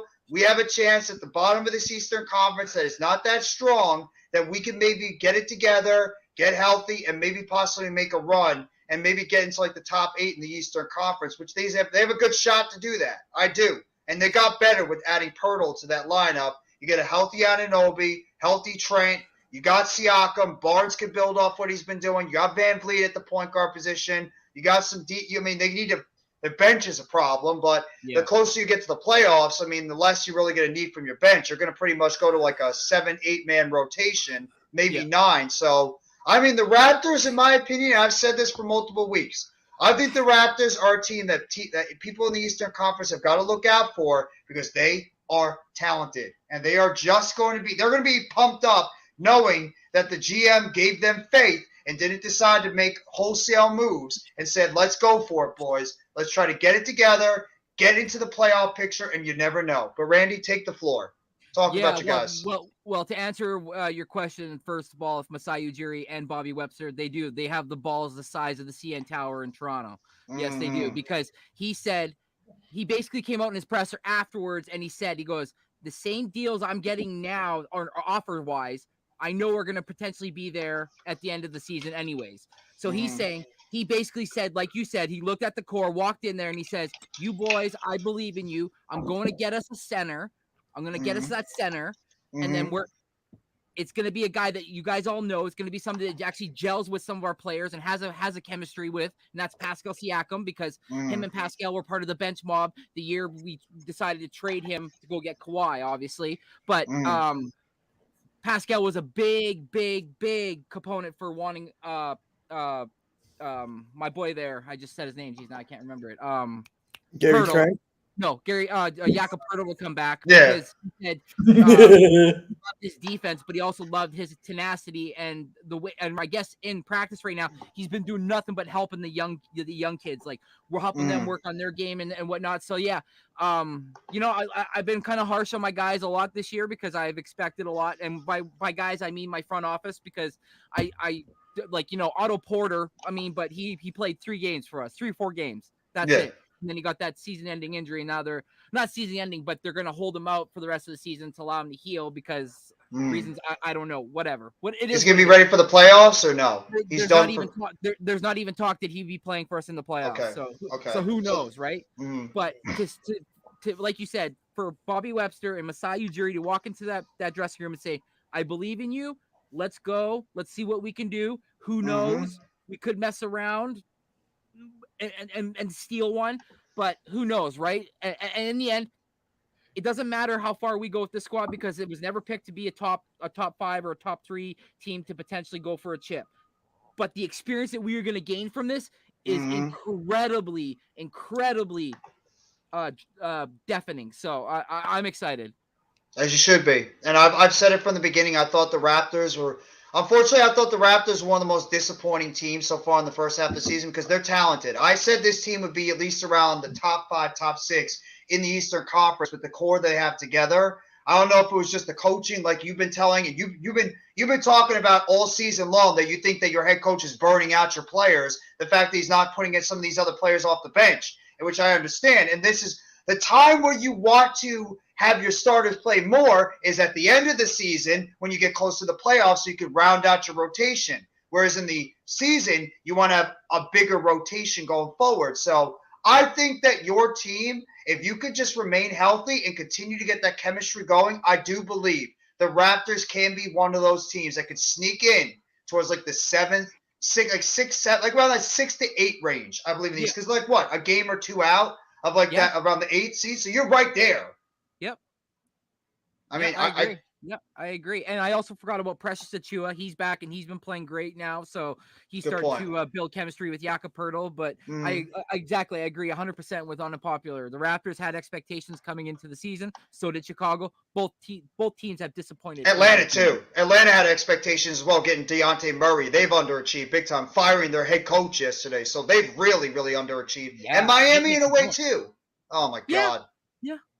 I mean, Miami's good, but they're like fighting for a 7th, 8th seed. I thought they'd be towards the top of the East. I thought they'd be like in the top 4 or 5. I'm surprised. Cleveland, we all said would be good. In a way, the Eastern Conference in the top is like where we all expected it to be. Boston, Milwaukee, Philadelphia, Cleveland. Miami was out of the team. We said Brooklyn, but it's different now without Kevin Durant, Kyrie Irving. I think a bunch of us said the Knicks would be like hovering around that area. Atlanta's disappointed. Chicago's disappointed. Toronto's disappointed. Atlanta's disappointed. You have some of those teams that have come out of nowhere. Indiana got to a hot start, but they've somehow come back to reality. Now they're down towards the bottom of the Eastern Conference. So, there's been like some teams, and we'll talk about our expectations going to the second half of the season in the Eastern Conference, the Western Conference, and what we think might shape up for the NBA playoffs, which is really not that far away. Before we know it, we're really getting to the home stretch. We got about 22, 23 games left in the NBA season. Yeah. So we're getting towards the home stretch. The draft. My favorite time of the year is the draft for the NBA. That's my favorite time of the year. I've already been studying mock drafts. I've been doing it all. Nice. What's going on, Awesomeness? The Lakers organization finally grew some balls. I think the Lakers got better too. I agree with them. The Lakers got better at the trade deadline. They did. They got to win every single game in order to make it a play-in. They not every single game. I think they said something like 16-7 or something like that, or 17-6, something like that. If they go like that, they're in. Yeah. What's the strength of schedule, by the way, between all these teams? Like we talked about last night. Coach, myself, and NYG, the Knicks and the Nets have actually really brutal schedules going into the second half. They got Denver, Miami, they got Milwaukee, Boston, the Clippers still, the Memphis. I mean, they have brutal schedules in the second half of the year. I don't know how your guys' schedules are, like in terms of like the toughness, like the schedule wise, who has like the toughest stretch going into the end of the season, etc. So, Raptors are going to get murdered by a big. Well, I mean, if Poeltl can handle his role at the center position, I do believe that the Raptors are still going to be in okay shape. I do. It's just the depth. The depth on the team is what should be concerning about the Toronto Raptors. It's like, what do they have after their top guys? You know what? How about we go through the toughness of schedule right now for each team? I'll do it for Nikki and I because I get the schedule right here. Coach. And then Jeff, you can do it for your Nets, and then Rainey do it for his Raptors. Okay. So for the Sixers, the first 3 games, Grizzlies, Celtics, Heat. It's a tough. Then the Heat again, then the Mavericks, then the Bucks. Then we got the Pacers, Timberwolves, Trailblazers. That's against Thibault at home. And then we got the Washington Wizards, the Cavs, the Hornets, the Pacers, the Bulls, the Warriors, the Suns, the Nuggets, the Mavericks, and the Raptors. And then we go to April, the Bucks, Celtics, Heat, Hawks, Nets. Jeff, you and I got to stream that very last game. Is it on television? I'll figure it out. It's at Sunday at 1. I wish it was on television. I would definitely do it, but we'll figure it out once the time gets. Maybe they'll throw it on ABC or something. If it's at 1 o'clock. So it's at 1 o'clock. Yeah, so I mean, if they're gonna throw it on ABC, then yeah. So, I guess I'll throw out mine. We got a tough hit schedule. Ours is not that. Ours is pretty brutal too. We start out with 2 games we should win on the road against Chicago and Atlanta, but then we play against Milwaukee at home. We're at the Knicks. Then we go to Boston, which we never beat Boston. Then we have Charlotte and Houston. We're at home against Charlotte, on the road against Houston, but then we got Milwaukee, at Minnesota, at Denver, at Oklahoma City, against Sacramento at home, then against Denver again. We're playing Denver in a 2 games out of 4 stretch. Back-to-back games at home against Cleveland. Then we're at Miami, at Orlando. We're at home against Houston. Then we're at home against Atlanta, at home against Utah. That's a 3-game stretch. They should be able to win 2 out of 3, maybe all 3. Against Minnesota, at Detroit versus Orlando, and then at home against Philadelphia. So maybe it's not as brutal, but some of those games, we're going against some powerhouses in the middle of that stretch. Wow. Well, okay, so yeah, like Juice mentioned, I got the Pels tomorrow. I got the Pistons, then followed by the Cavaliers, which if we do win that game, we have swept them in the season series. They haven't beat us yet this year. Then the Bulls, then the Wizards, follow again by the Wizards, then the Nuggets, then the Clippers, then followed by the Lakers, then the Nuggets again, then the Thunder, then the Timberwolves, then the Bucks, then the Pacers, then the Pistons, then the Wizard, then the Heat, then the 76ers, then the Hornets, then Celtics, and then the Bucks to finish off the season. Oh, that's a brutal three. No, That is a brutal 3-game stretch to end. Oh, Randy, I got to talk to Bobby so you can go on his channel for the Celtics and Raptors. Oh, yeah, sure. I'll talk to him. wait, Randy, is your game That'll against be Boston? brutal, but okay. Yeah, you're not gonna love that one. Is the game against Milwaukee on the road or at home for you Let me guys? check again quick for you. No, that's Toronto's at home. Okay, so at least it's a home game, so that's maybe a little bit of a help. But I mean, Jesus Christ, that's a brutal 3 games the to end. Celtic, the April 5th and April 7th. That's a home and home. So we play in Boston and then they play in Toronto. See, that's weird because you guys have that home and away, but when we play against Cleveland, it's both at home. Like they're coming to us. Yeah, they're coming to us in our schedule. It's very odd. Like on the 21st and the 23rd, both those games are in Brooklyn. It's like very odd how they put that schedule together. They did it with the Pacers too. They had, I think, both games in Brooklyn, I believe. It's like very odd how they put that schedule together. I don't get it, but yeah, Must be something going on in the city at that time, maybe. Probably because we played on October 29th and October 31st. We played against Indiana twice at Barclays Center, and we split with them. We lost on the 29th and we beat them on the 23rd or the 31st. So yeah, it's just very odd how they put that schedule together. But yeah, I think Mitch might have the toughest schedule. I'd say mine's the hardest, then Mitch's, and then yours, Jeff. That's how I'd probably see it. Yeah, I'd probably say that too. I mean, just thinking about it, yeah, mine's probably a little easier than you guys. It's pretty damn close between me and Randy. It's pretty damn close. Finish, but I got to go with the Raptors, then us, then that. Nikki, how about you? It's that end sequence that's just brutal. Yes. So, Nikki, where do you have us? Y'all got the easiest one. Who got the easiest? The Nets. I agree with that. I agree with that. Okay. In the Sixers, in terms of overall opponents, have a tougher schedule, but the Raptors, considering the position they're in and the finish, that puts more pressure on them. Yeah, that's a good point. Yeah. Especially that March 6th, March 6th to March 14th. That's going to be a tough stretch of 4 games. We got Nuggets, Clippers, Lakers, Nuggets. Like, we got to go and beat the Nugs twice. Like, that's I'm sorry. Go ahead, Randy. No, go ahead. I'm just saying that's not going to be easy. Our toughest stretch is from March 9th all the way down to about March 25th. We got at the Bucks, at Minnesota, at Denver, at Oklahoma City, versus Sacramento, versus Denver, versus Cleveland, at Miami. That's a brutal 9-game stretch right there for the Nets. That's going to define our season. I was just going to say where we're going. That can define your season right there. It's going to define where the Nets are going to go in the NBA playoffs. I mean, NYG, which I kind of agree, he thinks we're going to finish around 6. I think we'll be around that 4 to 6 range, as long as they don't just completely fall off the cliff.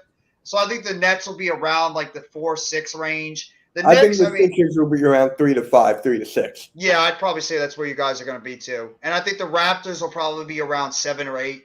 I think because at the end of the season stretch is going to be brutal for you guys. I want a playoff. I got the Knicks up here right now for Coach. If he wants me to rattle off his schedule real quick, go for it. Yeah. And then I got like a little game after. The Knicks got the Wizards, Pelicans, Celtics, Nets, Heat, Celtics, Hornets, Kings, Clippers, Lakers, Trailblazers, Nuggets, Timberwolves, Heat, Magic, Rockets, Heat, Cavaliers, Wizards, Pacers, Pelicans, and then the Pacers again. See, that's a pretty brutal schedule. There's a lot of hard games in that schedule. Right in the middle, it seems Yeah. hard. The finish off the season, it's doable definitely against the Pacers twice and the Pels. Wait, and what the Wizards. seed are the Knicks right now? I believe they're 6th. They're right behind the Nets right now. I Oh, believe we they're 6th played- in the East. Okay, we're third. We played the Knicks first round. And they're playing the Heat a lot. I believe they still have to play the Heat 3 more times, and those two teams are jockeying right now around 6 or 7 in the Eastern Conference. So you have that little old rivalry between the Knicks and the Heat all the way back in the 90s, maybe starting to rekindle because both those teams are fighting to stay away. They don't want to be in that play-in game if you're a 7 or 8 seed. You're trying like hell to stay away from that play-in game. So that's going to be they're very 6th. interesting as well. They're So, I 6th. mean, that's going to be very interesting to watch that. And then obviously some teams are still playing for home court advantage as well. Yeah, look Okay. at how popular said there. That's true.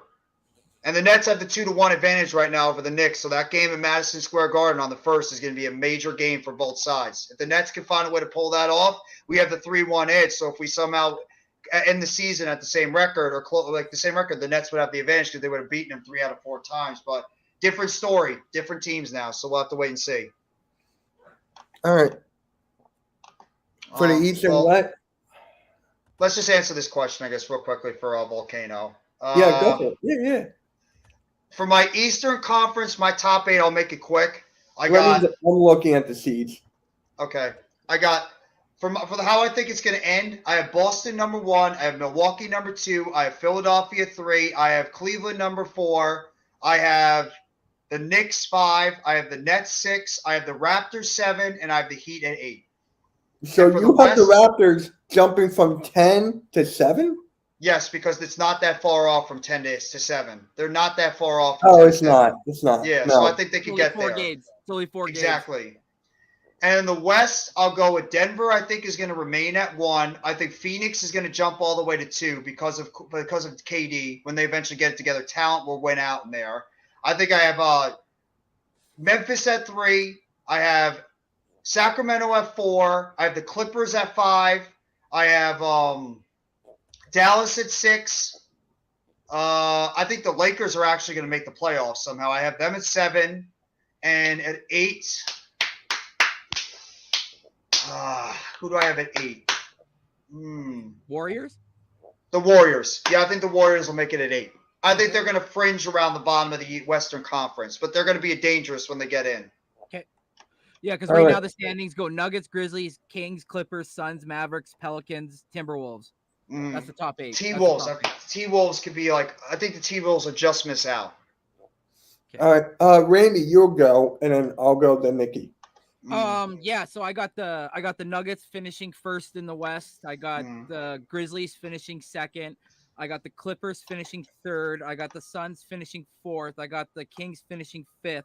I got the Mavericks finishing sixth. I got the Warriors finishing seventh, and I got the Pels finishing eighth. That's such a huge drop. I'm just that's how I see it, bro. Sorry. I agree with you. That's the thing. And then on the East, I got the Celtics. I got the 76ers are actually going to jump ahead of the Bucks. I think this Giannis injury is actually going to be a little bit more serious than what people are probably going to lead on to. Then I have the Bucks at third. Then I have the Nets at fourth. Then I have the Cavaliers at fifth. Then I have the Knicks at sixth. Then I have the Heat at seventh. And then I have the Raptors at 8.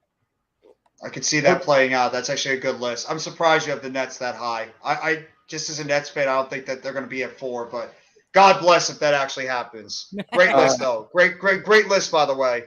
So for me, I'm starting with the East. I got Boston 1.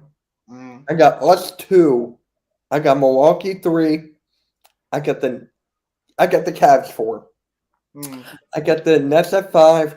Knicks at 6. Heat at 7. Raptors at 8. Okay. Because I'm thinking about the playoffs, and I really want the Knicks than the Heat in the playoffs. I want to have the Knicks. You match up better against the Knicks, you think, than the Heat?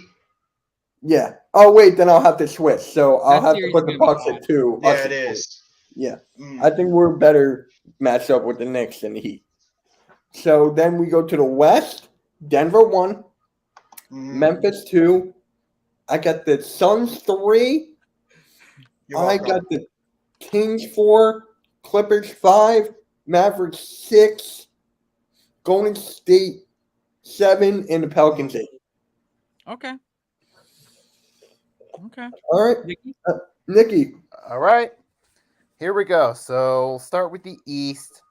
I'll have the Celtics 1, Milwaukee 2, Sixers 3, Yep. Cavs 4, Nets 5, Heat jumping up to 6, Mhm. Ooh. 7 Knicks, and 8 Raptors. Guys have a lot of Okay. faith. I appreciate it. We I do. like it. We all like your team, Randy. We do. So the West now got Nuggets 1, of course. Then I'll say Suns 2, Grizzlies 3, Clippers Mm. 4, Kings 5, Warriors 6, Mavs 7, and 8 Pelicans. Okay, so we're all like around the same ballpark. Pretty I close. will yeah. say this. I will say this. The Kings and Cavs, those two teams are young, and a lot of people believe that they're overachieving right now. Are they going to be able to sustain go in this high level of play they've been doing so far? Are they going to start tailing off as they go towards the the big part of the NBA season? So the Cavs and Kings are those two tricky teams. But it's intriguing that Nikki picked the Clippers at 4 because I think the Clippers I could picked the jump up to 4. Clippers. Oh, I think picked you the picked them Clippers at 6. Yeah, you like at 5 or 6, and Randy and I picked around like 5 or 6 as well. But I can see the Clippers jumping up to 4, and I do think the can. Suns will be in the top 3 because their talent alone is going to get them over towards the top of the Western Conference. Do you guys see them gelling? Like, do we think like that'll work? Do we see like the Suns actually? Like, I think they gave, like, no offense, but I think they gave up a big key piece in Cam Johnson. Like, and I don't think they realize, and Mikal Bridges, I don't think they realize Yeah. that what those two meant to the team. So, Oh yeah. but I'm just a Raptor fan. No, you're right. I mean, trust me, I'm not complaining. I love Mikal Bridges. I think I he's do too. I think he's gonna be a We great had him. player. Sixers had him. And you traded him away. Yeah, don't bring that up. But anyways, we're gonna do another draft. Shooters. We're gonna do the shooters lineup. So we're gonna go Jeff, Randy, me, Nikki, then Nikki, me, Randy, Jeff. Oh, crap. I don't know. I got to think on this one. Okay, you got the first pick for shooters. All All right, come on, Jeff. there's a lot. Come on, Jeff. I know who you're taking. Steph Curry. There you go. Well, I was actually thinking another guy, but I know who you're tking of. All right. how many Randy, picks do we get, by the way? 5. We're doing 75. 5? Okay. We're doing 75. And then we'll do picks because we haven't done that in the last couple of weeks. Yes, sir. All right. Randy, who you got? I got Kobe. For shooters? Yeah. Cool. Give me I'm stuck. I know I'm gonna get one of them on the way back. So you know what? Give me Clay. I got Clay. I was actually going to take Clay as like teaming him up with Steph, but it is what it is. What do you got, Nikki? Okay. Oh, I'm sorry. gonna Whose go- turn is it? Randy or Nikki? It's Nikki. Oh, I already went. Okay, my bad. Yeah, he took Kobe. I'm gonna go Reggie Miller. Okay. Good pick. Then who And do you who's get your on the second? end of them?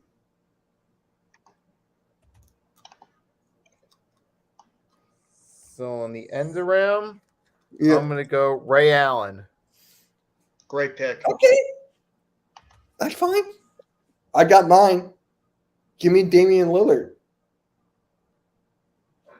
Lillard and Clay. All right. Randy. Fuck.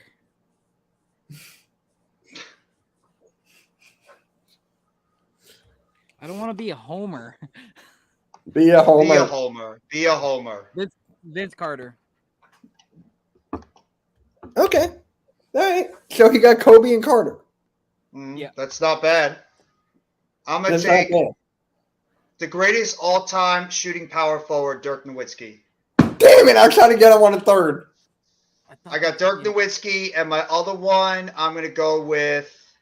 So you have Curry, Dirk, and Coach just said it. Larry Bird. Damn it, Thank you, Coach! Coach. Thank Damn you, it! Coach. I wasn't even thinking about it. Thank you, Coach. Woo! Jeff wins. Jeff won. Jeff I won. wasn't even thinking about him, too.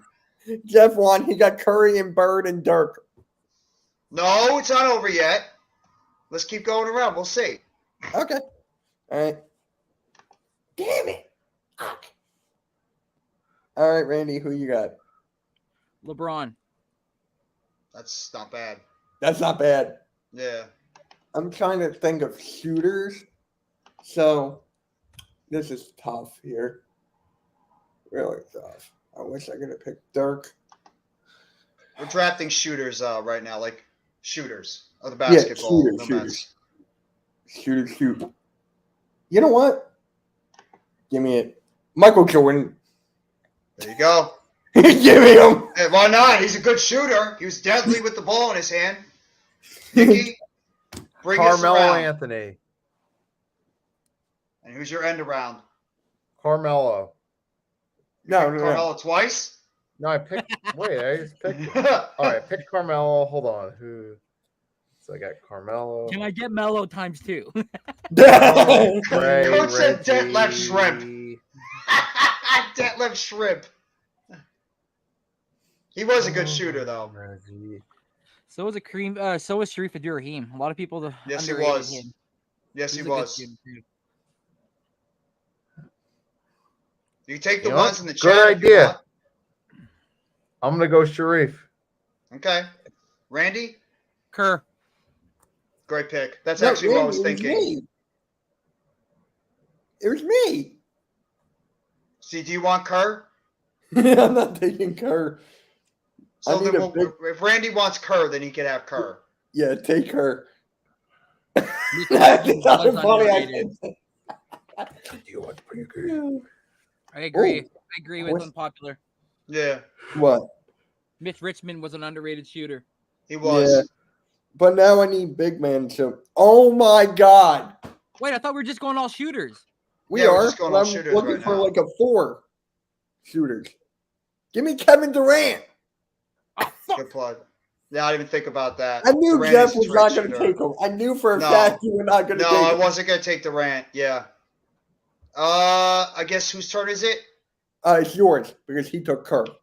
I'm going to take one of the most underrated players on the Sacramento Kings when they had those good teams back in the day, I know Peja who you- Stojakovic. Yep, I knew it. Peja. I knew it. Peja. I love Peja, and he was I a love deadly him too. sharpshooter. from That the front line. Sacramento Kings team is Mhm. arguably one of my favorite teams of all time. I And wanted them to take the Lakers down so many times. So many goddamn times. and I thought, I'm going to take a player that nobody really talks about that they should talk about, and that's Mark Price from the Cleveland Cavs. So who's your He was center? a deadly sharpshooter from the outside, Mark Price. No, he's the Cleveland Cavs point guard / shooting guard. He Yeah, was no. great. So you have Dirk as your center then. Yeah, Dirk can play center. Yeah. I like it. Well, I have how many do I have? You got 5. I got Steph, I got Dirk, I got Peja, I got Larry Bird, and I got Mark Price. Yeah. So yeah, I got my 5. All right, Randy, who you got? That's a good one too. I'll take Shaq. Randy, do you pick Shaq. Shaq? Shaq. I don't know who to take for my center. I'm confused. Fuck. Wait. You want to take so, Detlef Shrimp? Wait. So who is? Wait. No. No, you don't want to take Detlef? I thought You know what? Hold on. I think I got it. I'm gonna put KD at the 5.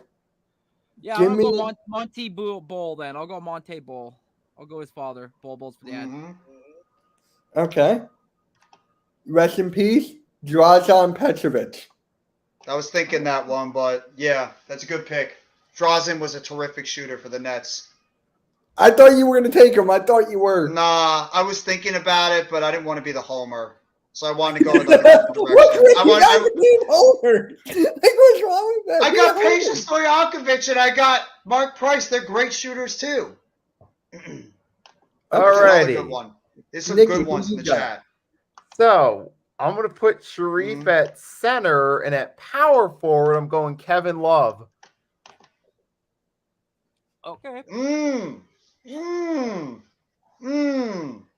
That's another good one. I like the first one he said. Allen He was yeah. underrated. Allen Houston was an underrated shooter.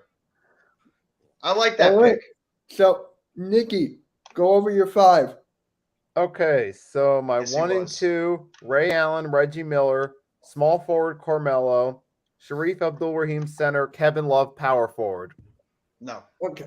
So, for me, I got Damian Lillard, Michael Jordan, Klay Thompson, Dragan Petrovic, and Kevin Durant. I know it was a sore spot for you. No Mets, no Nets, no Jets. About Allen Houston and John Starks. I'm sorry. Oh, I'm sorry. They're smarting from the you know what, the games. Oh, wait, there's no games tonight. No. There's no games tonight. We don't get back to action until tomorrow on TNT. I completely forgot. All right, Trent Randy, who's your 5? was a killer shooter in the I have yeah. Kerr. I have Kerr, Kobe, Bless you. Vince. Shit. Who's? LeBron. That's 4, right? You're Shaq. No, I took Monte. Yeah, I think you Ball. picked. Yeah, you took Monte Ball. Did you pick Vince Carter too? Yeah, I said Kerr, Carter, Kobe, LBJ, and Monte Ball. Okay. Well, I had my point guard Mark Price. I had Peja Stojakovic. I had Dirk Nowitzki. I had Larry Bird, and I had who the hell was the Steph other player I Curry. played? Oh, Steph Curry. Yeah. Jerry I West think- was another one. We didn't even think about Jerry West. I think Jeff won. Yeah. When you have Curry, you win. I like that No, one. Reggie right Miller there. was a terrific shooter as well. Yeah. Yeah. Yeah, Steve Kerr was another great shooter. That was my point guard. Yeah, Steve Kerr was lethal from the three-point line. Yeah, Robert Talk about a Horry player- is such a clutch shooter. Yes. Yeah, he was. With less than Even 10 Derek seconds Fisher on the too. clock. With Yeah. less than 10 seconds, that guy was fucking lethal. Derek mean- Fisher as well with the Lakers was Yes. lethal as well with the 3. Yeah, I think Jeff won. He got Curry, Bird, and Dirk. And Peja was pretty good too. I love Peja though. But you got Durant though. And Durant, it might be one of the best power forward, the small He's my power forward center. shooters as well. He's my Yeah, but I center. mean, we're just talking about we're not really going by position. We're just talking about top 5 guys, like just I overall was shooters. I was going position. I wanted Oh. I was going position. I mean, either way, our positions are all screwed up. So look at what he just says. Yeah. Sorry. All right. You know what? We were talking about the dunk contest. Let's do dunkers. All right. Okay. Let's do dunkers. Should we So- just give Randy automatically his guys? Yes. Yeah, Randy, you automatically get Vince Carter. We're not even going to take him from you. He's yours. So we'll go Randy, me, Nikki, and Jeff. I guess, That's yeah. Okay. Shoot. Dunkers, Vince Carter's already gone. I don't know who to take. You know what? I'm gonna be a homer. Dr. J. That's not a bad pick. See, there's nothing wrong with being a homer. Well, I All could right. have picked him too, but Dunker. I'm not taking Matt McClung, please. I'm going LeBron. Okay. Go, Jeff. Take him. I know who you think you just take him. No, I'm actually thinking of what Greg said, Dominique Wilkins. Dominique Wilkins was a great dunker. Yeah, but you get back to No, back. I know that's my first one. On my second one, Blake Griffin was pretty good too when he was dunking. Sean Kemp, MJ. Why don't I just take MJ? MJ was great at dunking. That's what I was saying. I wanted you to take MJ. No, I'm thinking of great dunkers because MJ was great at everything, but he wasn't the greatest dunker. But I figured, what the hell? I'll take MJ. What's up, Teacher Got Game? It was MJ, and who was your other one? MJ and Dominique Wilkins. Okay. Go, Nikki. There's some gems being thrown out in the chat, by the way. All right. I'm going to go Spud Webb. I was actually thinking of Spud Webb. I wasn't. You know Spud what? Webb was great. He was. You know what? Mm-hmm. Sean Kemp. Yeah. Nice. Mm-hmm. Sean Kemp was an underrated dunker. My turn. That's a good point. Yep. Clyde Drexler. That's a good one too. And then you go again. Damn. I think he got robbed, but I'm gonna say that this man should have won the dunk comp. I'm going Andre Iguodala. Ooh, that's Andre Iguodala in his prime was sick. I was thinking that. Mm-hmm. You know what? I'm trying to. You know what? People may disagree with. You know what? No, give me Dwight Howard. I was actually thinking Dwight, but that's a good pick. I got Sean Kemp and Dwight Howard and Dr. J. Whose turn is it? Mine or Nikki's? It's Nikki's. Okay. All right. Okay. Kenny the Jet. Kenny the Jet Smith. Wow, that's underrated. That's really underrated. I didn't even think. Coach makes a great point in his, but I'm going to go with J.R. Ryder. That's actually a good pick. J.R. Ryder was a terrific dunker back in his day. And my other one, I'm going to go with Zach LaVine. The guy wasn't. The guy. You know who I was dunk thinking? guy. You know who I was thinking? I don't care because I'm not taking him now. Whoever wants him, go for it. Chocolate Thunder. Yeah, that's a good point. I was thinking about him, but then you know what? Give me Dr. We're giving him to Randy NYG. We are not going to take away Randy's guy. We can't do that to Randy. He's Vince Carter, his guy. We have to give him Vince Carter. So I can't. Exactly. See, he's got the VC. He got the VC jersey on his back overall. Though I'm surprised, Randy, you didn't pick that other guy. I'm surprised, Randy, you didn't pick that other guy yet. There's still time. Yeah, I think you know who I'm talking about, right? I do, but I might go somewhere else. But yeah. All right, Nikki, who you got? Okay. Good point. Wait. Hold on. Okay, I'm good. No one's going to take my guy. Who? Okay. Here's an interesting one. I'm gonna go with a big man, switch it up a little bit. Mari Stoudemire. I like Nikki's because he always goes for the underrated ones. It's perfect. Yeah. I love it. Stoudemire, when he was younger, he could dunk. The most powerful dunker is dunk. You Well, know Shaq what? did break a rim.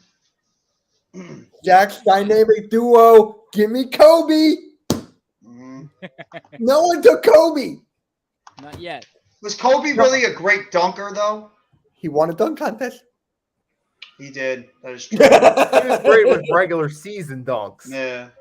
I'm just going whoever won dunk. I'm just like, So is it Randy's turn? Randy. Randy. Are you going to take him? Are you going to take him, Randy? Tracy McGrady. I wanted you to take Tracy. Tracy was a great I wanted dunker. him to take him. I wanted you to take Tracy. You have to reunite the cousins. I was thinking about taking him, but then I was like, nah. I still say that's the one decision the Raptors made wrong is they should have never gotten rid of Tracy McGrady and kept McGrady and Carter together. They could have been lethal as a duo for many years in Toronto. All right, Randy, your last pick. Yeah, I'm going all small guys. I'm not going any bigs, but I got Jason Richardson. Richardson was very underrated too. Good pick. I need a point guard. Nate Robinson. There you go. Yeah, little Nate. He can Little box. Nate. I got Nate, Kobe, Dr. J. I forget who my 4 was. Oh, Sean Kemp and Dwight Howard. I forgot my other two. I have Yeah, I Dominic. wanted Blaze. I wanted them to take Chocolate Thunder. Like I wanted to take Dwight Oh, I Howard. remember now. I remember now. All right, Nikki, who you got? All right. Going Daryl Dawkins.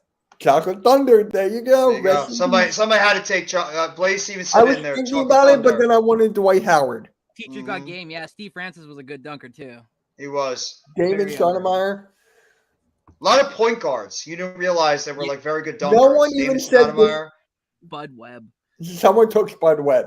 Nikki Yeah. did. Yeah. No, no, I'm just reading. Who the you comments. got, Jeff? Who's your last try? Okay, let me see. I No don't one want to just said look at this. the chat. I don't want to look at the chat and just take everybody's things in No, the because chat. hit full screen so you don't see the chat. That's what I did. No, I know. I'm not even paying attention to it because there are some good ones there, but I'm trying to think of who's in that. Oh, it was Steve Francis in that dunk contest with McGrady and Carter. I think he was in the finals with them that one year, which was absolutely one of the best dunk contests I've ever seen in my life. Yes, sir. This is tough. No one's even taking this guy I have in mind. LeBron? Nikki got him. Oh, you did? T. Ross won a dunk comp too. How about Carmelo? Did Carmelo ever win a dunk contest? No. No, Okay. He was never in it. no. I'm not going to say Allen Iverson because he's not really known as a dunker. Okay, all right. It's for AMs, it's Alvin. Yes, I know Alvin Iverson. Yes. Alvin! It's too fucking easy. Wait, Randy, you know where I'm going to go with this. Not that one. Yeah. I'll take Aaron Gordon as my last one. I can't think. No of one anybody. took Russell Westbrook Mm, or Derrick Rose. I was thinking about Rose. I was too. I think I'd take Aaron Gordon as a better dunker than the two of them, even though they were good at dunking. Again, I went by positions. No, I know. I'm just picking guys at this point. It's hard to pick my position. When I do these drafts, I always go position. It makes it harder. Yeah, it's difficult, but yeah, that's true. Okay. All right. You know what? We can do one more draft because I got a good one in mind. Assists.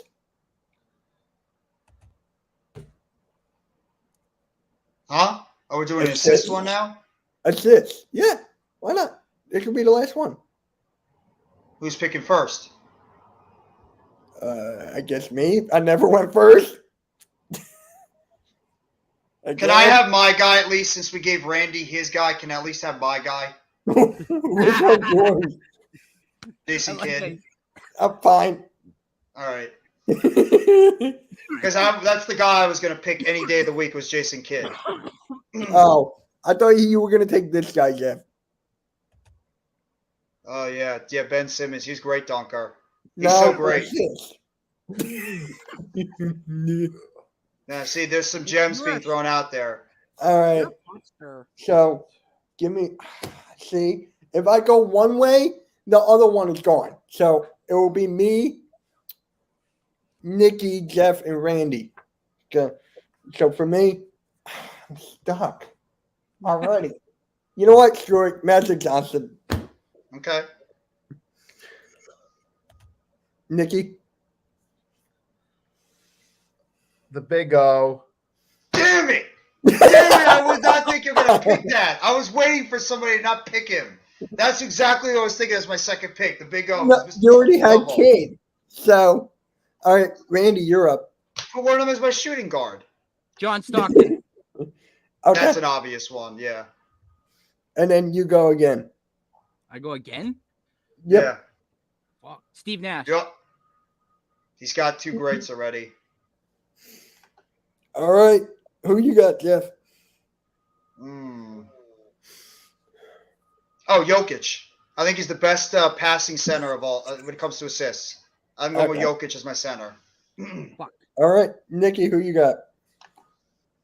Triple double, man. Russ. All right. Give me LeBron. And then my turn again. Shoot.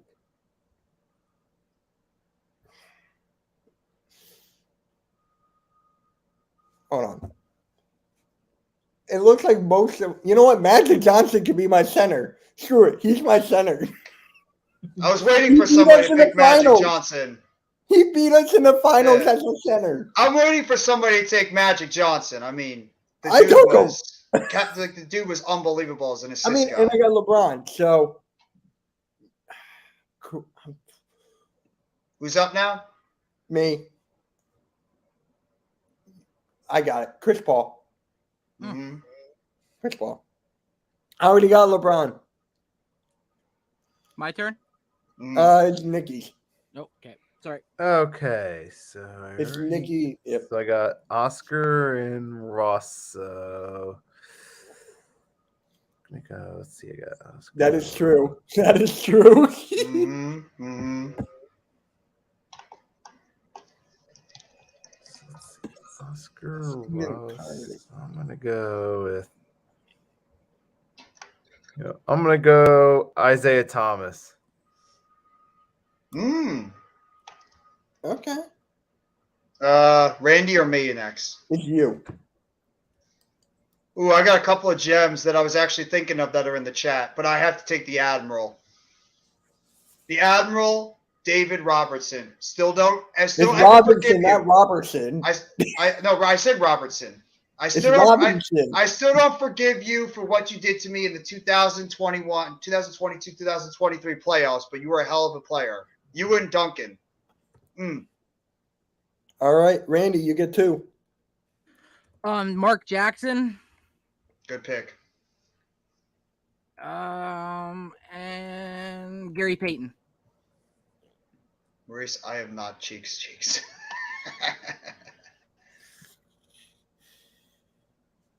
So wait, I got Chris Paul, LeBron, and Magic. Yep. Mm-hmm. All right, you're up, Jeff. Oh, man. You know what? I don't even care about position. Arvydas Sabonis. Sabonis was another great passing big man. People Wait, forget so how who was the 4 before that? I had Jokic. I have a lot of bigs on my team. I have Sabonis, Jokic, and Robinson. I have 3 bigs on my team. All right, Nikki. I'm going Kareem. The Dream. Good pick. No, Kareem Abdul-Jabbar. Oh, that's another good pick. Either one of them. You know what? I'm putting Magic Johnson on my 4. Give me Wilt Chamberlain. Was Will really known for assists? I mean, hey, how many times did he get a triple-double? That's true. Like, come on. If you want me to go, I'll go Hakeem either way. Like, all right, who you got? Randy, who you got? You got 2 picks. Do I? I already got Chris Paul. This is who I got. Chris Paul, Magic, LeBron, and Wilt. Yeah, I got Stockton. I got Nash. I got Mark Jackson. I got Gary Payton. Okay, so everyone gets 1. Yeah. I'll take Jerry West. Okay. You know what?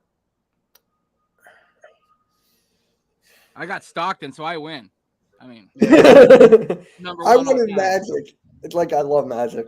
I got number 1. I got number 4, and I got number 5 all time. I got number 3. Wait, is it, whose and pick it's is still it? going. It's me. Who's picking? Okay. It's me.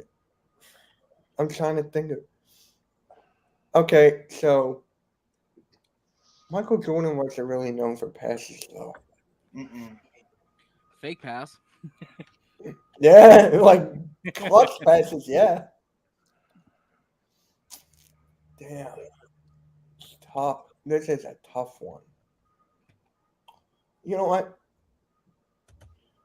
Mine is so out of order, out of position. Give me Hakeem Olajuwon. Mine is so out of position. What about Isaiah Thomas? Mm-hmm. That's already gone. Oh. Andre Nicky. Miller was a good one. Rod Strickland. Andre Miller, yeah, he was I didn't underrated. really like Andre Miller that much. Yeah. He He was, has 8,500 assists in the NBA.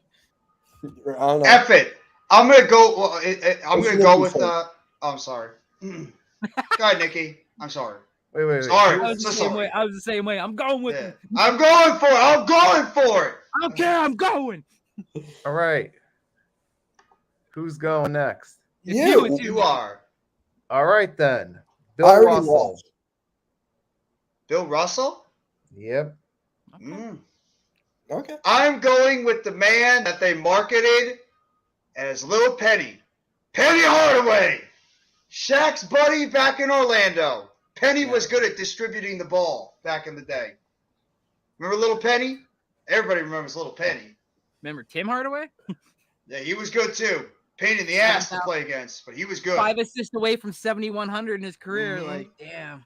Tim Hardaway was a damn good underrated player. He was a pain in the ass to play against, though. Yes. Pain in the god. He was one of those guys that just got under your skin whenever you played Always. against him. He was. Always. So was Damon Stoudemire though too. He was another one. Just pain in the ass players that you play against. Who was that one guy on your team? There was another one. I think it was Jose Calderon. He was another Yeah, one. Jose- I Calde- couldn't Calde. stand Calderon. Yeah, He drove me yeah. nuts every time we played against him. He'd Either- just get either- under the skin. That or either Alvin Williams or Morris Mm. Peterson too. They were really Mhm. real spiky too. So Yeah, those guys that just get on your skin, like Monty Ginobili too. yeah. Or Doug Christie. Yes, basically- yes. That's who actually molded those two when we drafted them was Doug Christie. So it was like he was a huge help. Huge help. Or Hedo Turkoglu, that guy as Yeah. well. Yeah. Hedo Turkoglu was another one who was pretty much playing on that same Kings team with Peja and Vlade Divac. So I Gary mean, he was Payton. another one. Gary Payton, another one. The glove. That was mine. Yeah, that's a smart. Wait, you picked both Kemp and the glove, right? I had John Stockton. I had Steve Nash. I had Mark Jackson. I had Gary Payton. Parker and was great too. And Yeah. my fifth one was shoot, what was my fifth one? Did you pick a big man? Sorry, Jerry West. There you go. The man on the logo. I think Randy might have this one. I think Randy's got it. Because Yeah, I think Randy's got this one. I'm like, That's two. I've won two. I got Magic, LeBron. I forget who my other one. Chris Paul, Hakeem, and Will. Well, John Stockton had 15,800. I know, but my guy's about to pass him. in a Nash couple has years. 10,000. My guy's about to pass him in a couple years. Mark Jackson has 10,334. And then Yeah, Gary Payton at Yeah, 8,000. Randy won by far. Randy Yeah. won. Yeah. I'm not even competing. I mean, I look at my guys. Jason Kidd is the only one out of my guys that's got a chance because Jason Kidd was unbelievable with assists. Second. But the rest of my guys, David Robertson, not really. Jokic is still playing. Sabonis had a lot of assists for a big man, and Robinson. But Kidd's the only guy. I'm probably fourth out of all of them. Randy's definitely got the best. He got the best all time with Stockton. Because I went with Magic. I wanted to get Yeah. something. I just want to take this moment and thank the assist gods for shining down and your energy to me to say, pick me. I heard you. And that, because of that, I have my second win. So thank you. And I appreciate it. I'll take a bow. Thank you. He averaged, dude, how many times did he get a triple double? Like, he led the league in assists. Randy, that was beautiful, by the way. That was good. That was good. I He wish I led had the a- league in we should assists. have an Look it award up. to give He you. led the league in assists.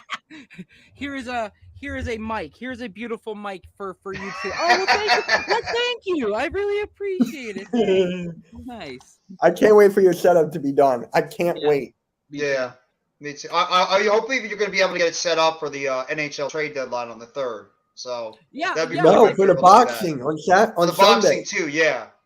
And if not, I still have a decent setup where I got the TV right here, so I can switch out what I need to switch out for anything else and everything else. But yeah, I'm good. Be on the lookout. He's going to be coming out with that Toronto Blue Jays stuff too. Yes. He's going to Alright, be excited guys. about those Blue Jays. So I'll also be thank- doing the Lakers game with Rob when the Mhm. Raptors play the Lakers. So me and Rob will be doing that game as well. So Yep. All right, guys. Thank you all for coming for the Pick and Roll Podcast, episode number 13. I like doing drafts. We should just spend one episode doing drafts. I agree. I like the discussion Word. we had before earlier too, with like the standings and everything. I Yeah. thought that went over very well as well. So Just wait. I'm telling you guys, wait for the draft because that's where I'm already studying these guys now. Like I'm on the NFL draft before I get ready for the NBA draft. There's still NFL is games just not to go. for NFL is not for me. Mhm. NBA is more for me. No, I know, but I gotta wait until the season's over before I think about NBA yes. draft stuff. Randy and I and Further AM are streaming the Jake Paul versus Tommy Fury Sunday at 2:00. Mm-hmm. So it's the only time we can watch it because they're in Saudi Arabia. Yeah, yeah. Yeah. So, Nikki, you got anything to say before we head out? And you guys will see me again at Have 8 a great o'clock. night. You'll see me at 8 o'clock tonight. What? No, Nikki, just the way you said that. Have a great night. Yep, you'll see me at 8 o'clock for AEW with Tyler and Earl Cole. So you'll see me there at 8 o'clock. So make sure you like, subscribe, do all that good stuff, and we'll catch you all later. Jeff, nah, I'm not going to play the SpongeBob one. Do it. Just do it. To do it? Okay. Do it.